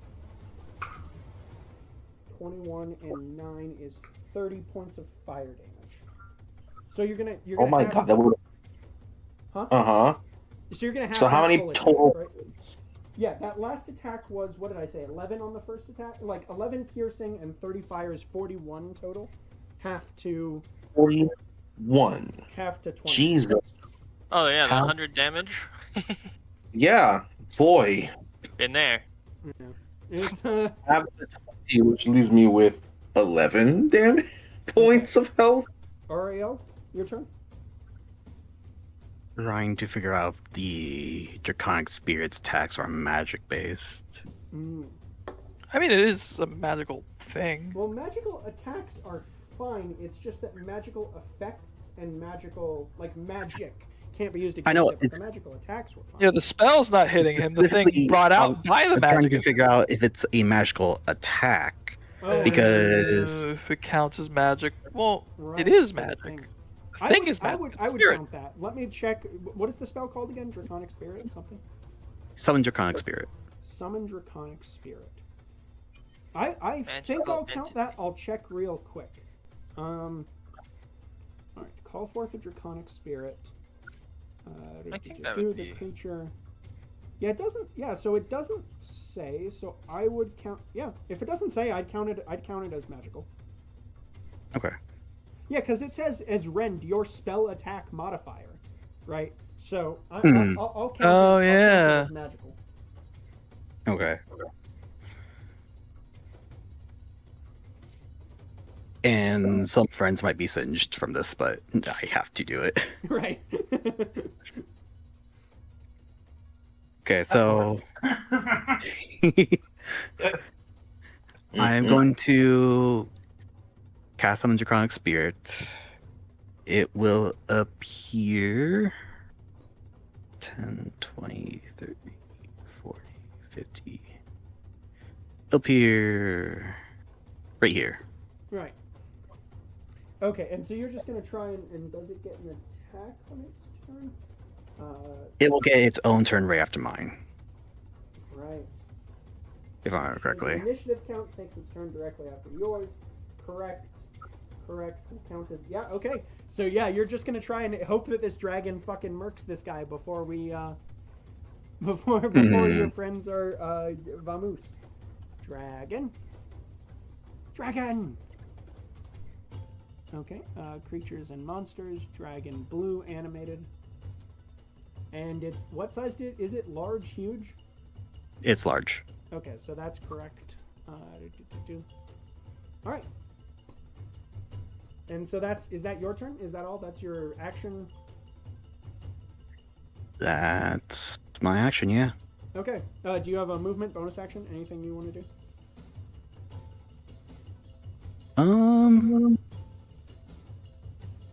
Yeah, I'm gonna get further away from that thing. Okay. Oh, from the Rakshasa or from the Abishai? Both. Okay, cool. Both. Let's do. We want none of it. Okay. Nope. So make your attacks against the Rakshasa. And was there damage that comes down when it drops, or? No. Okay. Oh, so yeah. So what are you gonna do here? So of course I'm ordering it to attack, so it will do a multi-attack onto the All right. Rakshasa. All right. And that was you had already used your 6th level. So is this 5th level? What level is this? This is 5th level, yeah. Okay, cool. So you're leaving this at. So it's 2 rend, 1 breath weapon. Okay, cool. Let's see, 30-foot cone for that.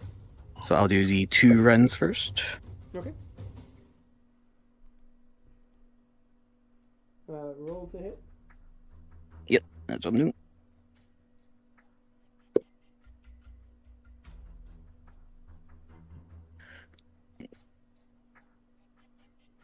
I need light. Hold on. I just realized everything became very dark. Oh, dude. Did you get a John Jack POV? Probably.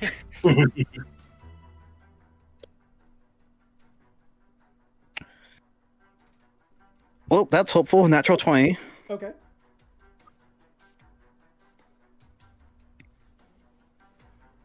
I'll do this one by one since the concentration checks is separate for each Yeah. attack.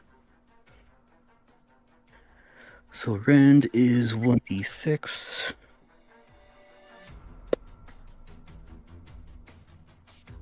And that is 6. That becomes double 12, 16 plus spell level. So 21 piercing damage. Okay. Just succeeds. Just.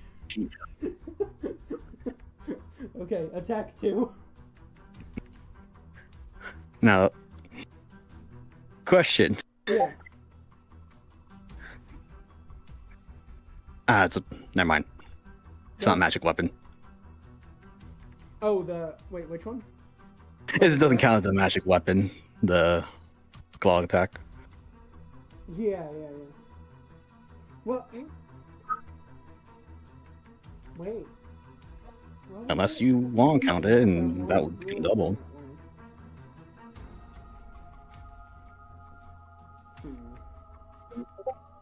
Let me look at the alignment. No, the dracon. It's a neutral creature. Oh, it's neutral? Yeah, draconic spirit, large dragon, neutral.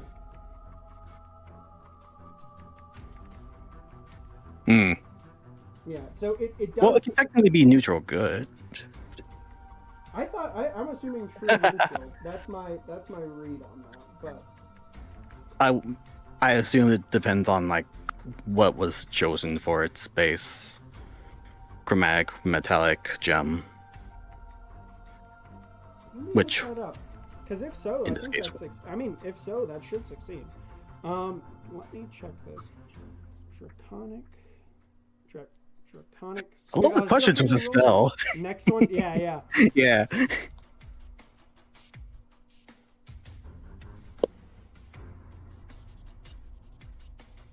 I think it's true neutral. This just seems to say true neutral. Yeah. So That's fine. So base damage, it is doing damage. It's just not. Yeah. Like It's just not doubling. Yeah. Yeah. Okay, so 18 plus.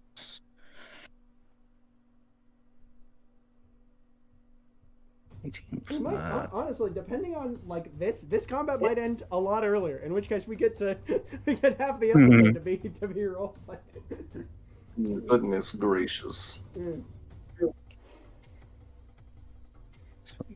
Plus 5, so 23 to hit. 23 does hit. Is 4, 8.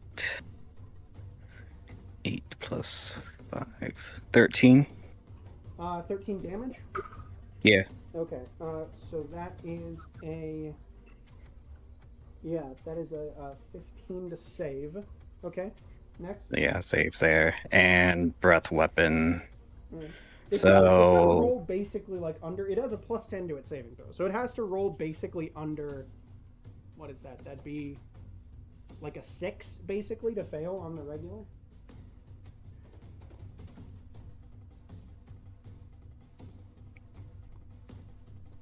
And then breath weapon. Yeah. So this one. Well, it depends. Half the episode is me just staring at my phone off screen, trying to look at the stats of these fucking things. So yeah, everyone within that circle needs to make a dex save. Okay, so that is Hector. Woo! That is all of the NPCs. That's the Bulazao. Okay, so let's start with Bulazao. Dex 16, I think fails. Fails. Yeah. Let's see. So then let's go Barracks and Lenaxis. 20 from Barracks succeeds. 4 from Lenaxis fails. And let's see. Who else is that? Ahura's not in it? Ahura's not in it. Okay, so Hector is in Rakshasa. Okay, so this should be full damage. This is, what'd you say this was? Dex save? Yep. Yeah, no, that's a 9. He's going to take full damage from this. Okay. Hector, what'd you roll? 11. Okay, so you do fail that one. Yeah. Brutal. Yeah, 9 plus 2. Woo. Oh, but this one. Okay, so this one will just do 2d6. Okay. Yeah. It'll be 9 psychic damage. 9. Yeah, no. No, sorry, 9 force damage because I had it as a gem dragon. Yeah, so force. Okay, yeah, no, unfortunately. So so the round happens. Rakshasa maintains control. Next turn is the Rakshasa's turn, right? Is that all? That's all for the dragon? Yeah, that's all I can do. Okay, the Rakshasa is actually going to look at the rest of you guys, and it's going to put his hands up, and it's going to go, your friends are not coming back. If you wish to give in now, I will bring them to you, or bring you to them safely. I don't enjoy respawning.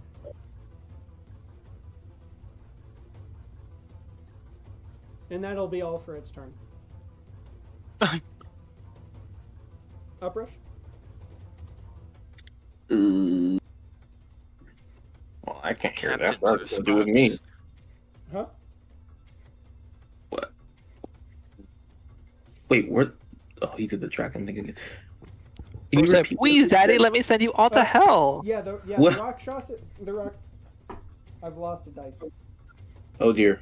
No. It vanished between my legs. Well, wait, phrasing. No, so that he said, he put his hands up and he said, his backwards hands pointing the other direction. He put his hands up and he said, your allies will not be coming back. If you wish to be brought to them, I will bring you to them safely. The Rakshasa's saying this? Yes, the Rakshasa has put his hands up. He spends his turn doing nothing. What a bitch. He really came out here guns blazing, and then he's like, wait. Wait, I'm gonna steal your friends, bro. Guys. Mm-hmm. Like, wait. Man. Hmm.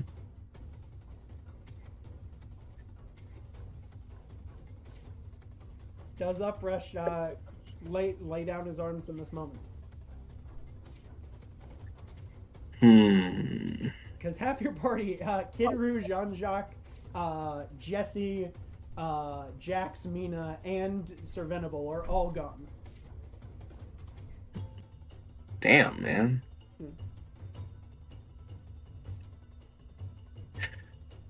I hate decisions like this. Yeah.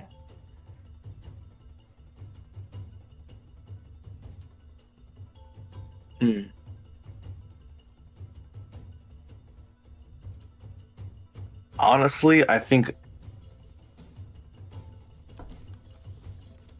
he's not gonna lay down his weapons, but he's definitely gonna Like lower it? lower and probably ask, why should we believe a word that comes out of your mouth right now? Alright, so that's your turn, Kid Roo. You are in hell with Toe. Bruh. With Tick.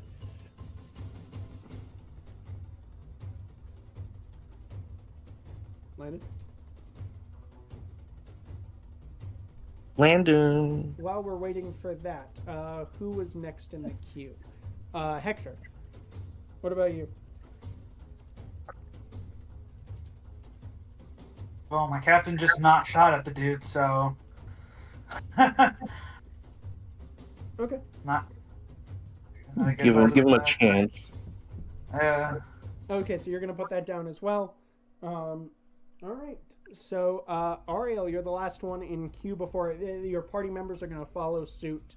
Ariel, are you putting your hands down here as well?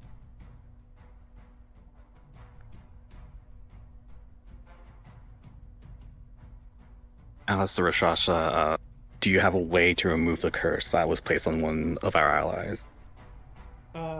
He looks over at currently. So who are the two that are affected? Kyvin and. There's one that was poisoned, one that was affected by the head curse. Oh right. Kyvin poisoned Lenaxis, his head cursed. Right. Let's do. Yeah. We'll put a little. I'll put the little thing on him as well. So he's gonna look at the two of them and he's gonna go, "No, but my master can." Master. Thing has a freaking boss? Unbelievable. I'll order my dragon to stand down so it doesn't automatically keep attacking. All right, and with that, we'll exit combat. I'm gonna leave the activity to just make everything full screen again. RP time, guys. Woo! I do like the visual that Ariel summons a dragon and he just puts his hands up like, hold on. Nah, bitch. Like, whoa! Actually, let's work something out. Hold on. He's like, nah, I'm done. Oh, that means that I have to pull up the music real quick. Yeah, so Kidru, on your turn, the thing that I was adding you about was you're in hell with Tick for like a turn there. What do you want to do with that turn? Sorry? What do you want to do with the turn that you had with Tick while you were just like sitting there? Well, was John Jack not next before me? Oh, right, that's true. Jean-Jacques, Yeah. you would have had a turn. Right. yeah. What was his turn order? Oh, top of the queue. Yeah. Yeah, Jean-Jacques. So Tick's there, just standing in front of you guys. What? What just happened, man? Where I be? He goes, "Oh, you're kind of, well, you're, sorry, turning down the music here." Am I dead? He goes, Honestly, this makes sense. no, not really, thankfully. No, you guys actually, you are, he points up, no, wait, why am I doing this? Tick, he goes, "Hey, no, you guys are, you're kind of, yeah, remember how I said that there were kind of some troubles with the courts?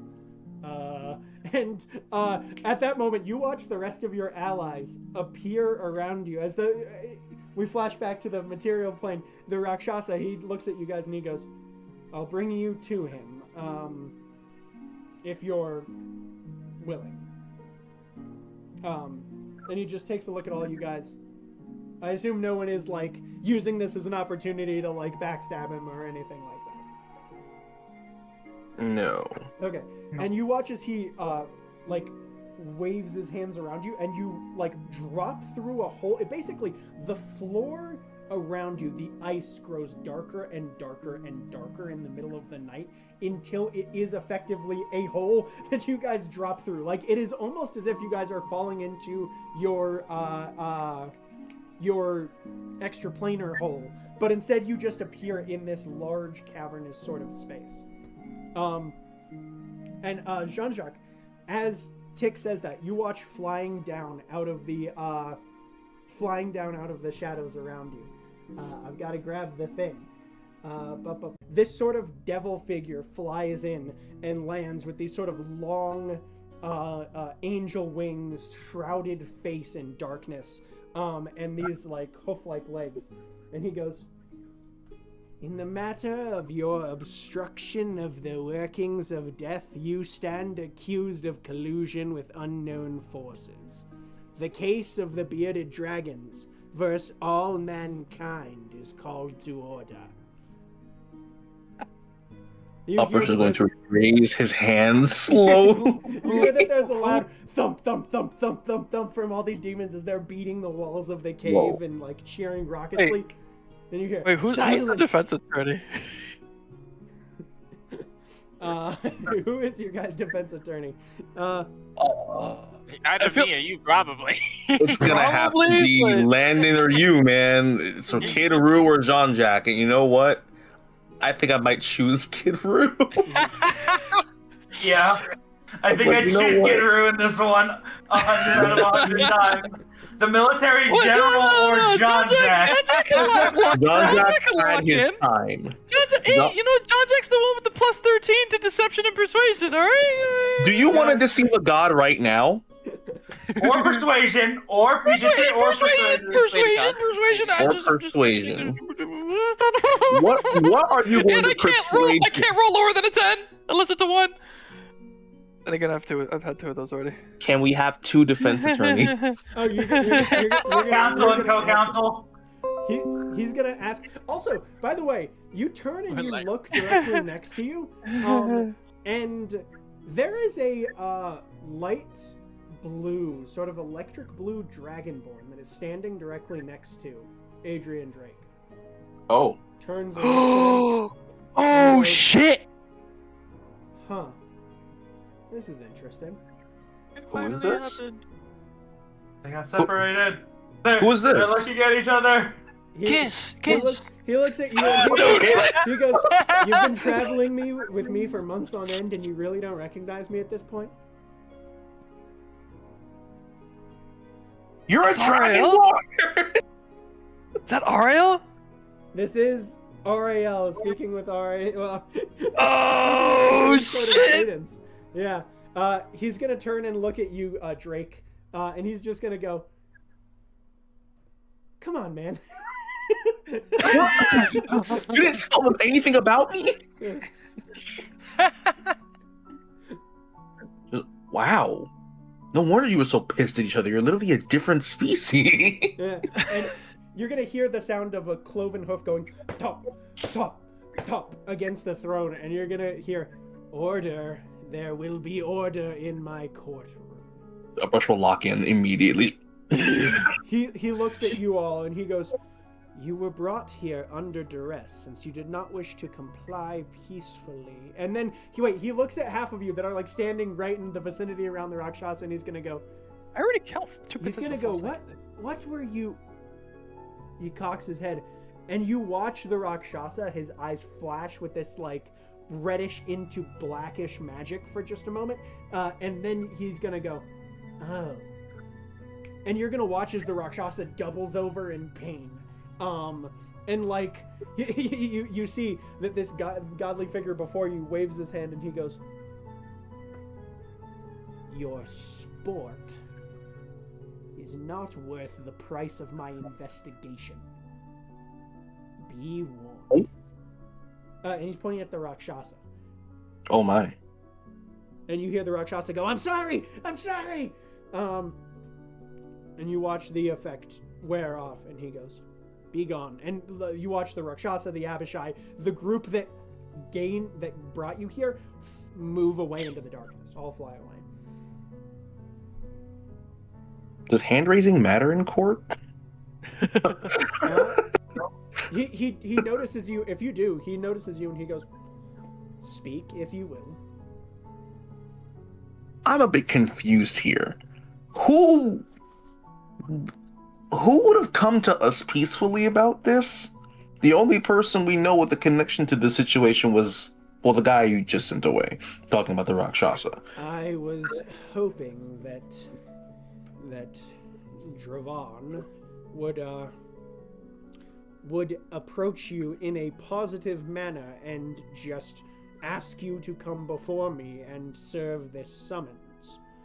Unfortunately, he looks off in the direction of which he vanished. He goes, some of my followers are, well, most of them actually, are prone to bouts of viciousness, violence, misery. Fair. I was just curious. He nods and he goes, "Your question is well taken."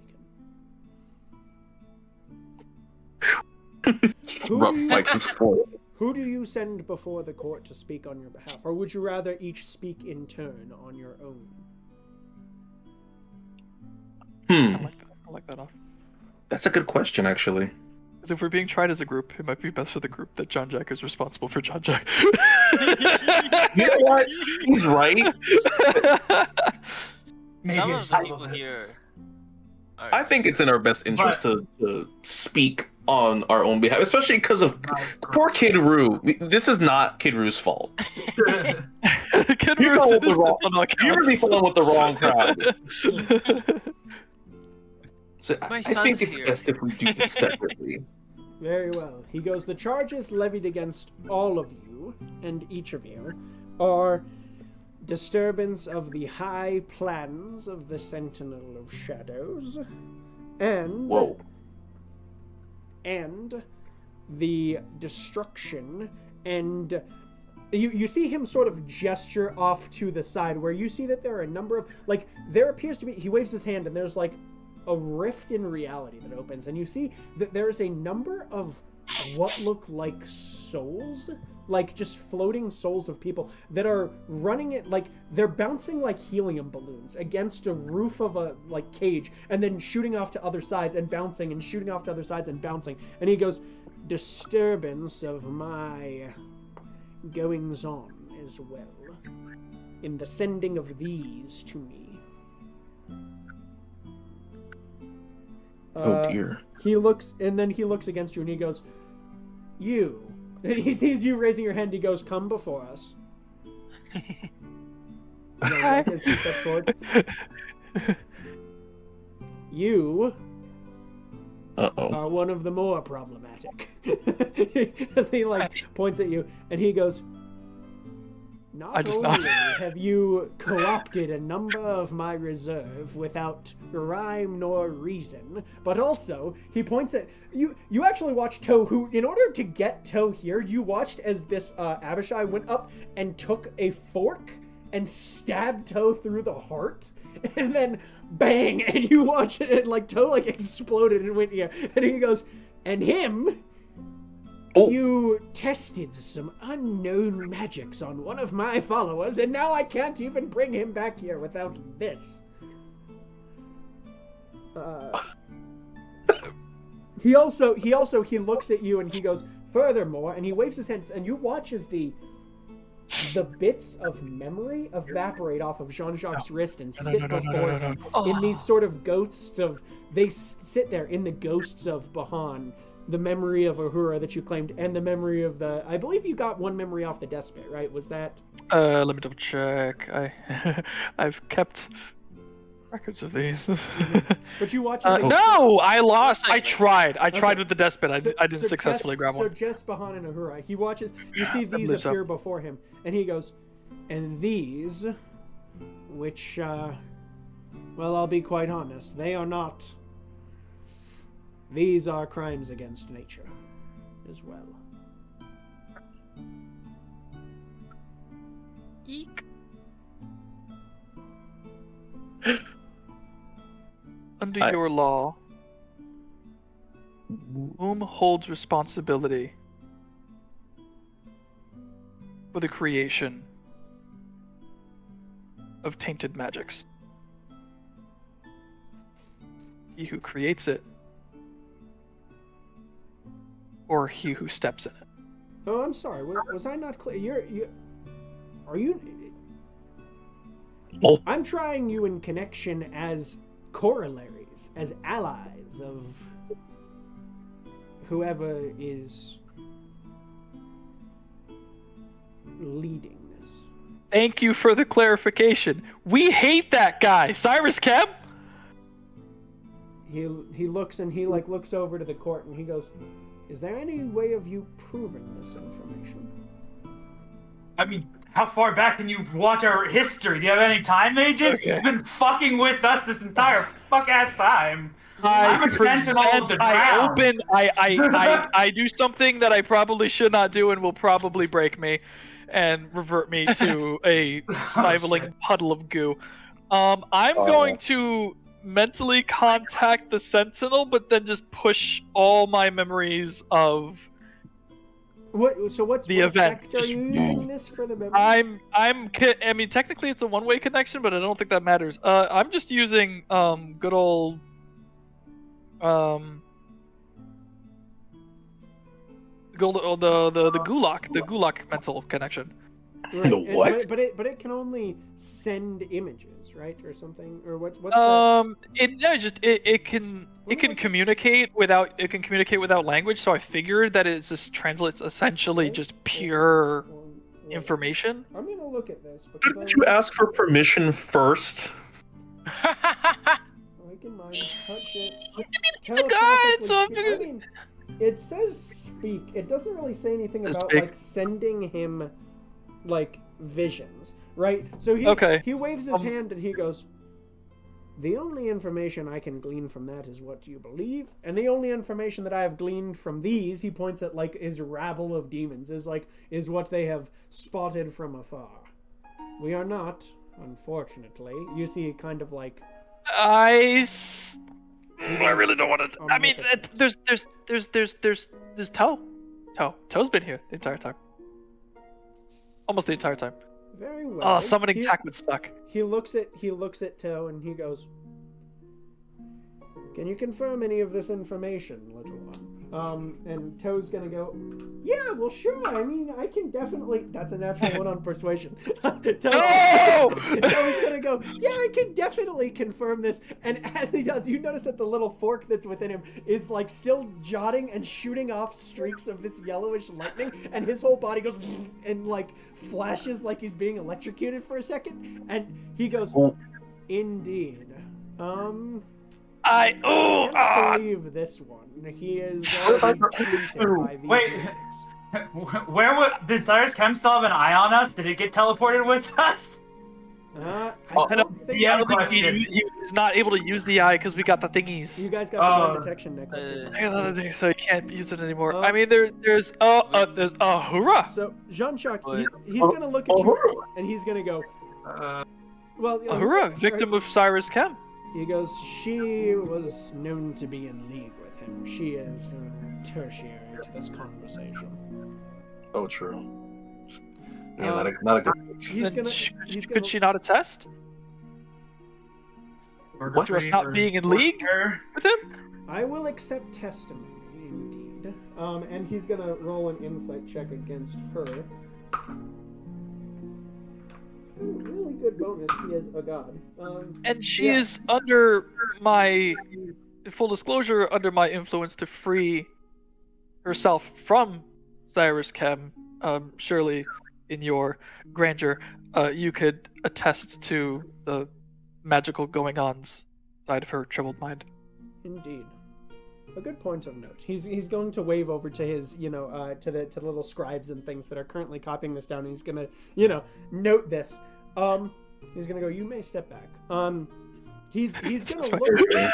He's going to look at three of you specifically. He's going to look at Jean-Jacques. He's going to look at Uprush, and he's going to look at Adrian Drake here. And he's going to go. You three. Oh, actually, he's going to look at the other three first. He's going to look at Ariel, Hector, and Kidru, and he's going to go, you three, your souls are spoken for. You, he's going to look at Jean-Jacques and Uprush. He's going to go, have written yourselves into league with creatures beyond my ken. And he's going to look at... I look at Uprush like, wait, what? Uprush is visibly confused. He's like... What are you talking about? Yeah, that makes sense, but what? He's gonna look at... He's gonna look around like, you're talking to me? Why did message go away from here? Why can't I message with the right click here? Can I not message? By God. Anyway, he's gonna look at Drake. The somatic component is pointing your finger. He's gonna look at Drake and he's gonna go, and you are indeed due to come to me when your time is found. Oh shit. However, he looks now at Ariel, who's directly next to him, and he goes, you two sharing this same body is a problem. Only one soul may be taken from a body at its moment of death. Therefore, one of you must leave this plane for good when your time comes.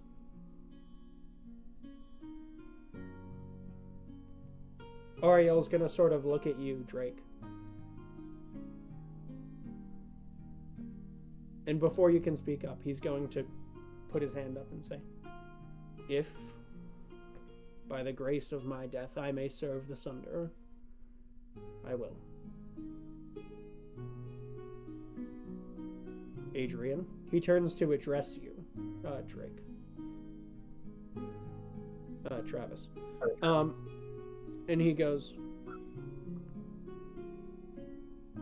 Your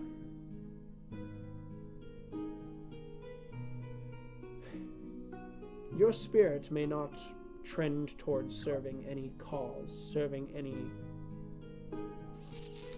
deeper meaning. But you are more worthy than you believe. You do have a purpose. And more than that, whatever you put your mind to. I believe you to serve in a way that I never would.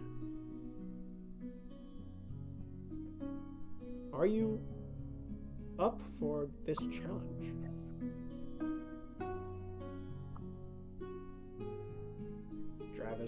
Travis.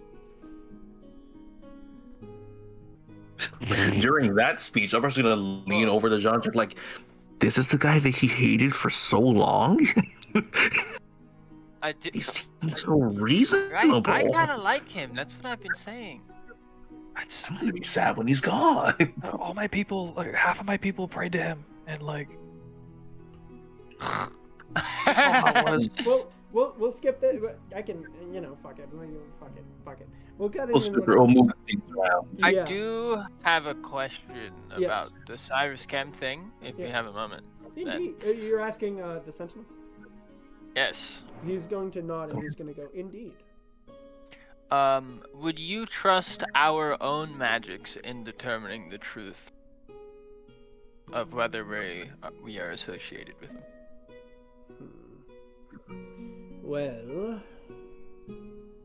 he's gonna look at you, and obviously he knows. He goes, well, as you are connected to the queen and the prince and the princess, I believe I could. However, you must first attest for your attempt to persuade my minion out of his being. Yes. Damn.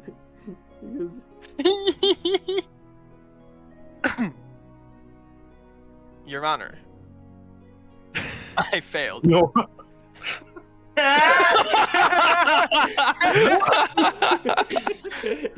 he's gonna cock an eye as Upresh says that as well. He's gonna cock an eye at you, and he's just gonna go. When one fails to insurrect a kingdom, that does not mean that they are any the less for having attempted it. I'm so glad we didn't pick you. Upresh is not a game. Collectively. No, if I was representing the group, I could have. I thought personally I was fine. Jaw has dropped open in shock. Jaw open, like, what? John Jack just closes Upresh's jaw.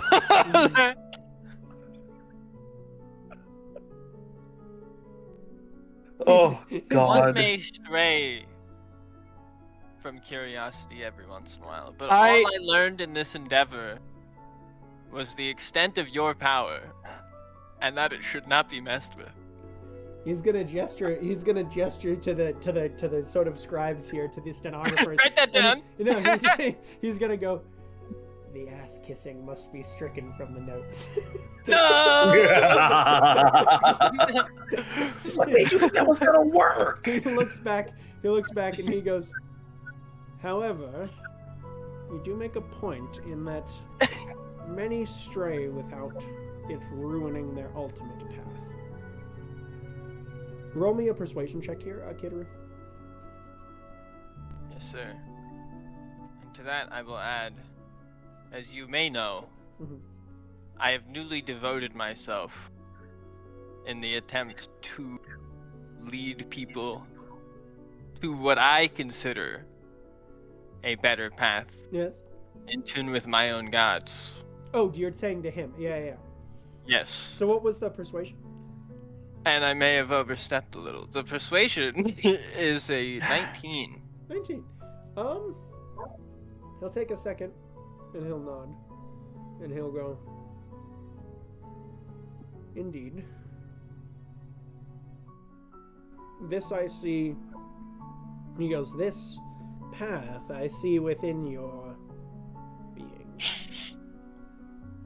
Alright, you may go ahead and use this spell you wish to use to prove your innocence. Whose testimony would give you... Who would you like to question? Whose testimony do you think would give you answers in best faith? He's gonna sort of turn to...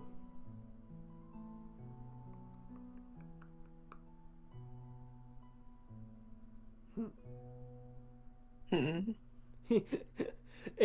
is thinking about this. This is a bold question. I think he's going to turn to Jean-Jacques, obviously, because sort of Jean-Jacques' situation. I was going to ask her something, but now the eyes are on me. Oh, no. Yeah. And he's going to... Let me also... You okay? That was the the circumstance for what he said, Austin.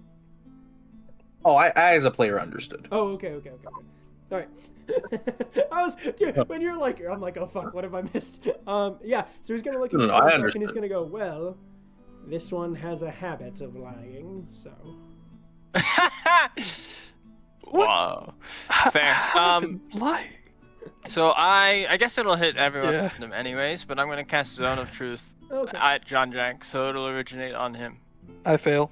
Then you all fail. Oh. Willingly. Okay. Yeah, you can. I believe you can choose to fail. Yeah, you can. So he's gonna take a look at that and he's gonna go. Mark that down. Mark that down. To the court stenographer. Yeah, you've got these little demons. You've got one or two that look like they're like, actual imperial types, you know what I mean? Like high demons or whatever that are keeping this down. You do notice that there are a few like assorted little quasits, imps, things like that are also just like scrawling madness onto these little pads. Definitely not gonna be any sort of useful note. You notice that one of them like grabs it and like chews on it for a second and then throws it at another one. How did this guy end up in charge of all this? There is some sort of buffoonery going on here. I bet one of them kept track of the ass kissing. And he's gonna look and he's gonna go, very well. You claim that you are a cater of this Cirrus Chem. And you claim that these, he again gestures, you see the thing become translucent again. You see all these souls bouncing off of the different sorts of walls of this cage. He goes, and that these were no doing of yours. Did you or did you not kill them and send them here? Who are... I've killed a lot of people. Yes. Who are they? These are ones that came from the aftermath of this recent battle of yours. Which you notice that there are, you look over, that there are a number of them that are wearing these hoods and robes of the Despotate. Oh, of the Despotate. Oh, okay, so our Despotate. These, you recognize these as the soldiers that you guys had put down on your way to the, way to the battle. Oh, right. Do I see any fishery tomfoolery in the rift? Fishery? Is anyone connected to him? He's like Kleck. Yeah, like is this Kleck's fault? Are they in Kleck's belly? No, you sort of you take a look at this. Roll me an Arcana check here. Oh, I shall pass at those. Oh, but I got a 19. 21. 21.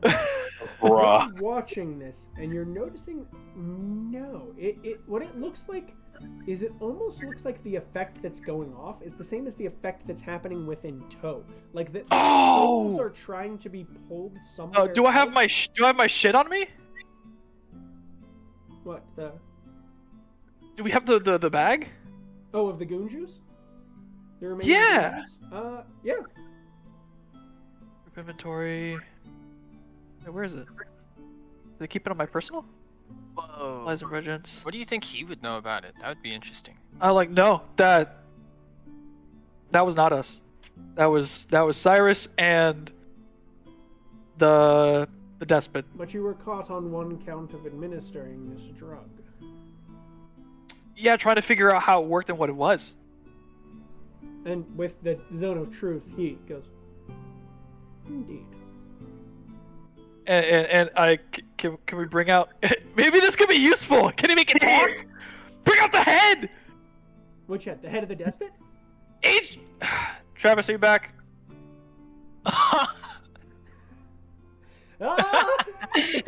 damn it, man! Why did you leave? I take the head. I take the head. Fair.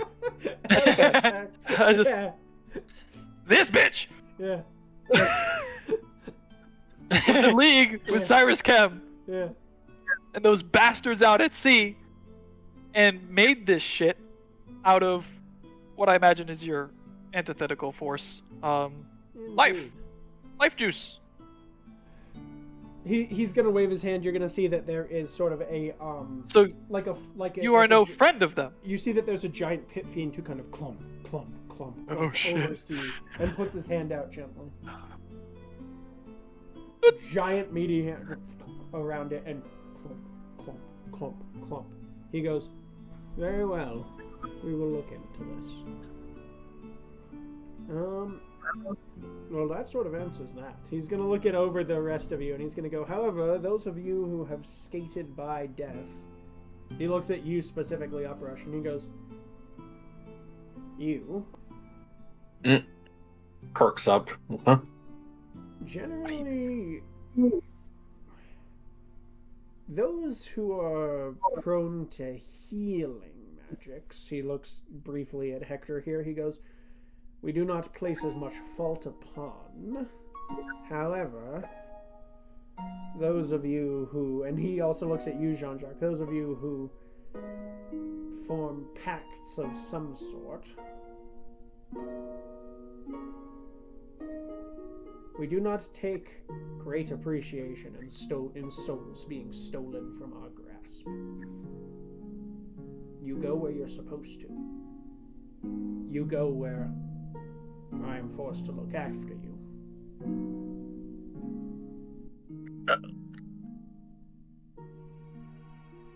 Forgive me here, but I have no recollection of making a pact with anybody. You see, he waves his hand here, and your falchion glows with like this brilliant blue light for just a moment. Oh, that's different. He's gonna go. Knowingly or no, your connection to this creature is a problem. Sure. What creature? I see you need to figure this out on your own. He's going to wave his hand and he's going to go, if need be, we will bring you back before us. With a larger contingent this time. He looks off at where the Rakshas and the Abishai have disappeared and just goes, we might have misjudged your capabilities. Well, excuse me. Not the first time that happened. He looks at Hector.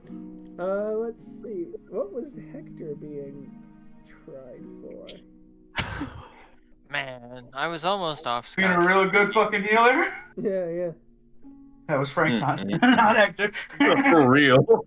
Being the best I don't know, Grave. I don't know, Grave seems fair. I'm not a light also cleric, which is antithetical. He's not a. He's just gonna take a second, and he's just going to go. I Now there is... kind of make sure that the giant steward on my chest is not too visible. Right. I'm just like I'm not showing off. Like he's gonna take a second, and he's just going to go. For the most part, those of your group are guided to. Hold on. Hopefully, this is directly here. Nope. Me looking for the page. Yeah. He goes. For the most part, most of your ilk are guided to the Halcyon K. However, there are a number recently that have been reshunted. Do you know anything of this? No, I know there's something wrong with souls. That's why I started this. That's how I ended up on this ship with this crew. So, whatever Cyrus Chem's doing's got a problem. And it's tied to who we're trying to fucking execute up there. I don't know what happens to souls afterwards, but if someone's up there causing problems, my goal is to stop it. With the zone of truth, he's gonna nod as well, and he's just gonna go, right, well, I believe that this settles all of our issues. I'm off the hook? If I think I may. so. Yes.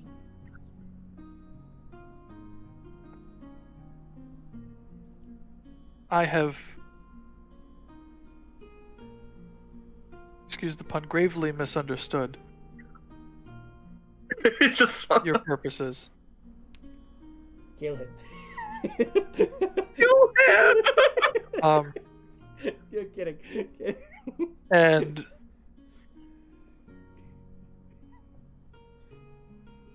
but if I may ask, my people's prayers, why did they go unanswered?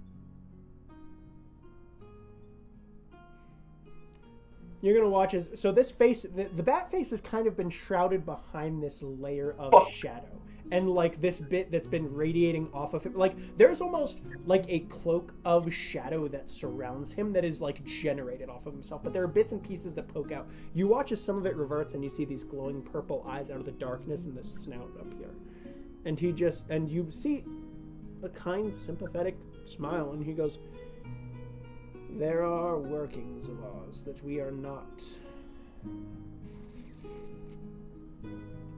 Not all of our power may be felt on the plane at any one time. When we had champions, such as, he gestures over to Ariel here, great workings could be executed on our behalfs. Or when incarnations of ourselves walked your earth. However, now, specifically in my case, we are somewhat relegated in our duties.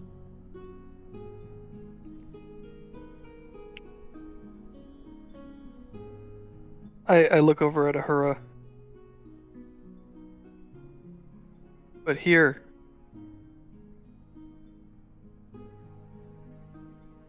could you answer mine?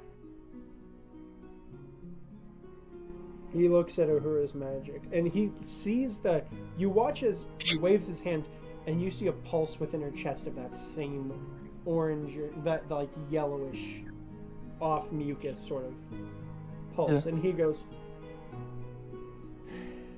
the trouble is that I cannot prevent any of these from still being drawn elsewhere, but if you wish, I will serve to assist, but it must be, and he looks at Ahura, he goes, must be your choice. She looks kind of at Jean-Jacques. She looks at him. She goes, I drop the illusion, and like my eyes are like sunken. There's like new wrinkles on his brow. It's like, because I can't anymore. Yeah, you watch. He seems to have seen that beforehand, and as you drop this, everyone else that like Jean-Jacques is fucking tuckered, dude. Uhura's gonna look at him, and she's gonna go. Honestly, I should roll for a. Yeah. She's going to look up and go. And what restrictions would I have? What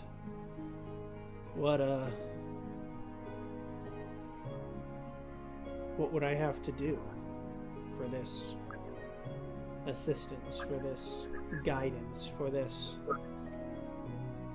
attention? He looks back down at her and he goes, well, I have not had a champion upon this earth in a long while. Now, for your soul being otherwise treated as a child of many worlds, and as one who would have come to me unguided originally.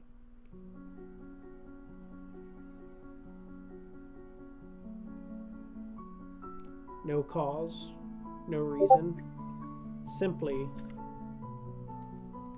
do not take this gift lightly and see your life as its own. Grab your future, walk your own path, and commit less evil than these. He sort of gestures over at, the rest of them. Anyone here can roll an insight check. I'm curious. I do those really well. Natural 20. Natural Not 20. this time. Ooh. Disgusting!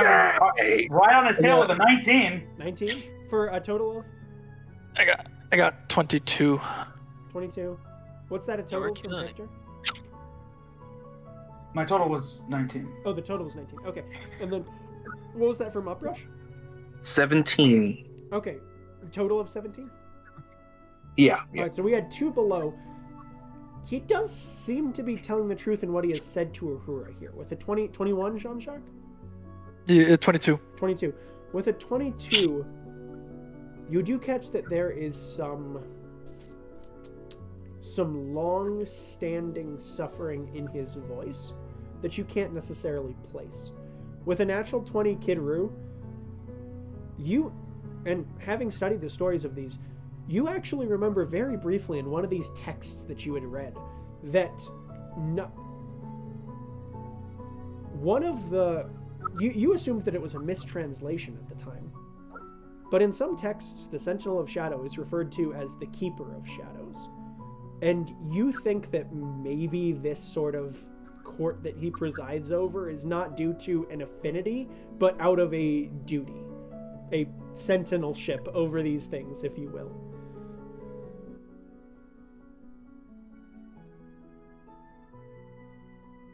Okay. Interesting. Was that what you were asking for with the insight? He does seem to be... He's being truthful about Uhura. He doesn't want her to go out and commit evil or violence or anything like that. It is truly like you sense the pity. You sense that there was a true desire for the people that would have become his followers, for the unguided, to see their lives out fully, in safety and in peace.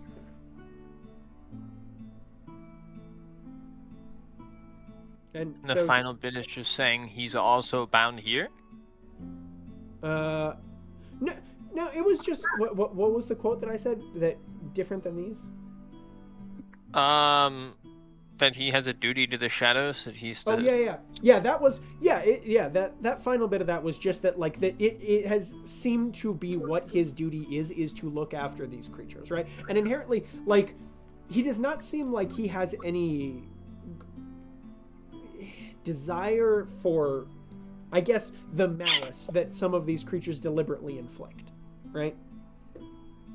Like that this is... Huh? All gods are good somehow. I'm like the worst person to have gotten that insight. Kid already believes that. He was already like, yeah, I know that shit. But that's... Oh, go ahead. It's so nice to, like, see it again, but I'd have to, like, convince everyone. Be like, see, guys, he's actually, like, pretty cool. Yeah. The arcane texts were wrong. Indeed. Sorry, he's responding to Jean-Jacques. Did Jean-Jacques say that aloud, or? Yeah, he kind of just looks at Kid saying that, he kind of just mutters them to himself. Like, he has to completely overhaul his cosmology. Indeed. And now he's wondering, what the shit is clack? What? It's like, if you had no or if you had mitigated influence, what does? Full influence upon this plane? Yeah, I take off the hat Oh, and I just present it. he's going to wave this, and you're going to watch as the Devourer's crown sort of fly upward. And it glows very briefly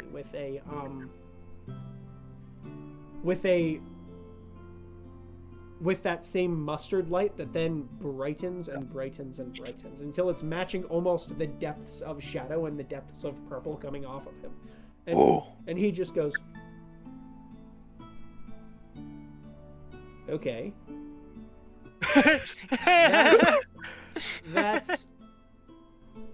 That is different than that. He points between Uprush and Jean-Jacques and he goes, that is different. What? So I'm sorry to inform you of this. This magic appears to be radiant in origin. Oh. Wait, whose magic is radiant in origin? John Jack? Oh. And I'll be damned. And he goes, indeed, you, despite all of your posturing, have tied yourself to a radiant entity. We're just gonna look around. Oh, so you were holding out on me after all, were you, little bastard? What? Yo, I'm gonna be like, I knew it! Give him a hug! I'm so confused! So would you look at that? He goes, now There's a little ball of light in there after all. He goes, the nature of it is hard to discern. There's something that shrouds it even from my sight. And I feel, and you watch that there's like, you ever see when someone zones out and they're like not processing something passing in front of them? That's what happens to him in this moment. You watch his face just go blank for a second. To a god. You watch a god's face go blank. And then... I don't like that. Terrifying. However, whatever this being's origin is unknown. Might truly be a gulag. That's terrifying. The what? I'm realizing Jean-Jacques might be actually a gulag, not just mechanically. This might be a problem. That would be very funny. That's terrifying. But you watch, and he like waves and it kind of flows back down to you. He looks at her again and he goes, I'm gonna put it way down over my eyes a little bit. do you take this offer? And she goes, I mean, it seems like there's pretty much no strings attached. Yeah, might as well. She looks at Jean-Jacques and goes, no shade to you, but I mean, you look like death, and he's kind of death. So that's a fair assessment. Upgrades. I'm glad I could finally find someone that could help you. She walks over to you, and you watch her have to like shrug off years of defensiveness as she comes up and she gives you a hug around the. She's actually about your height or her. This from what I recall, she kind of like. Okay, I got the bird. I got who else? Did Uprush or is Uprush just like talking shit about Jean-Jacques' posture? Group hug. Yo, guys, get in here. She sort of pats you on the shoulder and she goes like good ones. And she goes, I make a big deal of trust, but oh, there's the audio. It paused for a second. I thought I was done with the thing. She goes, I make a big deal of trust, but to be honest, knowing a motivation is probably about all I need sometimes. And she like gestures back over her shoulder at him, and like you watch actually as he says that he goes, then join us. And you watch him wave his hand and like the pulse of yellow in her chest darkens briefly. And like it's like dark, like really like rotten Dijon mustard, if that makes sense, where it like pulses, and then you watch as this like it like begins to shred off of her, and you watch as her like almost the appearance of her cloak like reappears around her for a second, and then sort of fades, and she goes, huh, well, who's to say when that'll bite me in the ass. And then I love her. like just turns around and goes, all right, well, fuck, okay. And so the Sentinel goes, well, I mean, to be honest, that sort of brings my court to order, brings the whole topic to right. He sort of like looks at Ariel and Adrian and goes, well, I guess their business will be sorted at a later date. However, I think I can do you a bit of a solid. Oh? Have fun. And he's gonna snap his fingers, and the floor underneath you is gonna disappear, and you're gonna... I hate that. All the items and tents and everything around you, you appear in the center of a ruined city that is cordoned off by, like... That is cordoned off. And you see that there is, like, kind of a... Oh, wait, he's back. Hold on. Time out. Before that happens... He's back! Travis! Hi.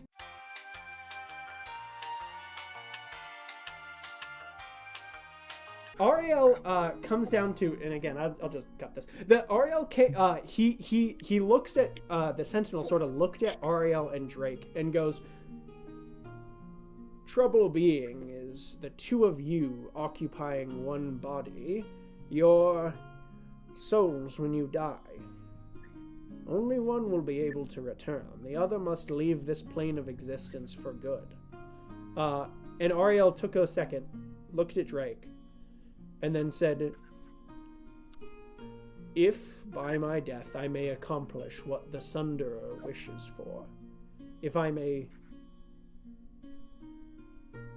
aid in his quest, if your life may serve in a better way than I ever could, I will take the fall.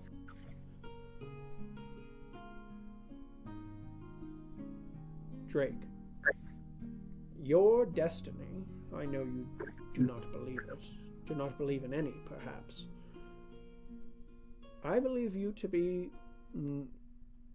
feasible of great things, to be able to accomplish great things. But some of them may be ones that are less of your doing and more of others. And I am sorry for this. The path of a champion, the path that we walk,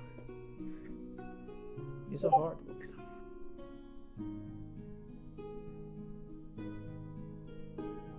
But a rewarding one.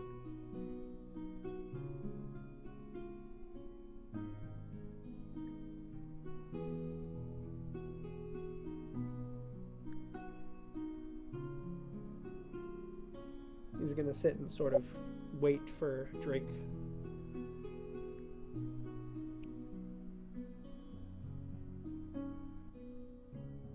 If we are to fall, and I'm the one that comes back, I will promise you I will do whatever your quest is. He's going to nod his head. To get through. He's going to nod his head, and he's going to go, I hope that we may be parted by normal circumstances, without death required. But hopefully. Indeed. And he's just gonna sort of like look around at everyone that's there, up at the Sentinel. He's gonna go, but your life, your goals, your path are yours.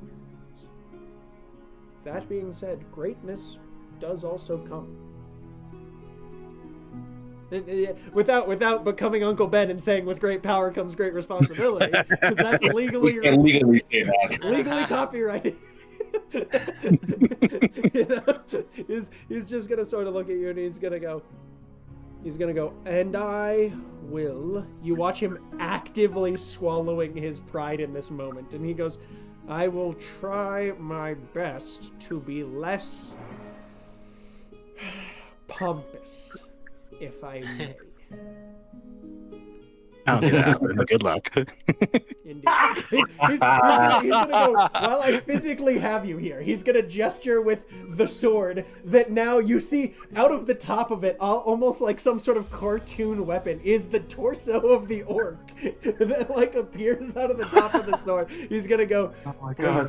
please, I need to figure out something to do. And you watch actually as the sentinel goes, heretic! Heretic! What? Oh shit! And like, you know, in that sort of moment, like you watch as like Ahura now, you know, turns to him now as champion and goes, no, trust me, we found this, we're not allied, we did not come bearing the blade, we found this. And he's gonna go, From one of those guys, and I point to the rift with all the bouncy souls in it. yeah. One of those guys had him, and we gonna- killed him. like And we took it. stuff. And he hasn't been using it. We've been telling him to use it, and he's like, I don't want to use it. He's gonna look at the two of you and he's gonna go, and specifically Jean-Jacques, well, and the rest, yeah, he's gonna go, if I find out at any point that any of you are allied with Emidir Rost, that fucking asshole, Who? I will send a bigger conjunction after you. Emidir Roth. Enemies. Our enemy is Emidir. What? Uprush? Emidir. You are the Emidir only Roth. one who recognizes this name. Oh, Wait, say it again? Emidir Rost. This is not. This Emidir is something Rost. that we discussed very briefly. From the Kizian theocracy, in the Lamani Islands. This is like a long-standing leader of this island that has been there for, you know, effectively time immemorial, to your knowledge. You know. Right. And he's like this. He's like, I do not wish to find any of you allied with him, or I will send a larger enforcement. Then not only the larger enforcement than the one that I sent, but then the one that I would send. You're going to be dealing with a third scale level of forces come to kill you. Is For what clarity's I'm saying. sake, would Uprush not like this person, or would he like? I think you haven't fucked around with him much. He's like the ruler of a country. It would be like someone saying like, don't make maybe not quite Putin, but like it would be like someone being like, don't make friends with Putin, and you're like, okay. What opportunity would I ever have to make friends with Putin? You know, like. Yeah, okay. Yeah, it's like. Probably not his head. Like, yeah, I mean, wasn't really gunning for it, so it's not gonna be an issue. Yeah. But as it flashes down to Ariel and Drake, he's just gonna go. Something about this tells me that something about this speaks to the future. Or rather, I guess, the past. This sticks somewhere in my memory that I cannot access, that I cannot understand. That is taken in this moment.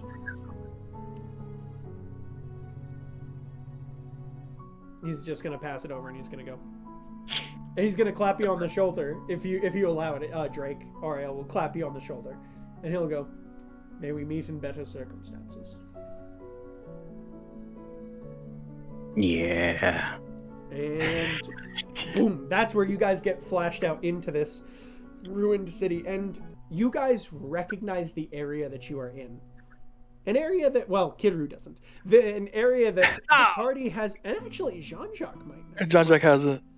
Ariel, Hector, Uprush. This is an area that you guys have not been to since you first met a long time ago. You stand amidst the ruined city of.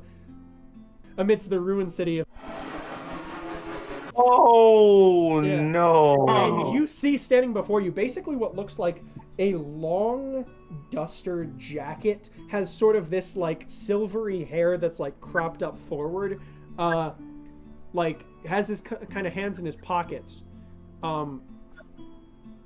it has kind of like a broken pocket watch sigil hanging from his neck, and he looks at you and he goes, "What the fuck? Where the..."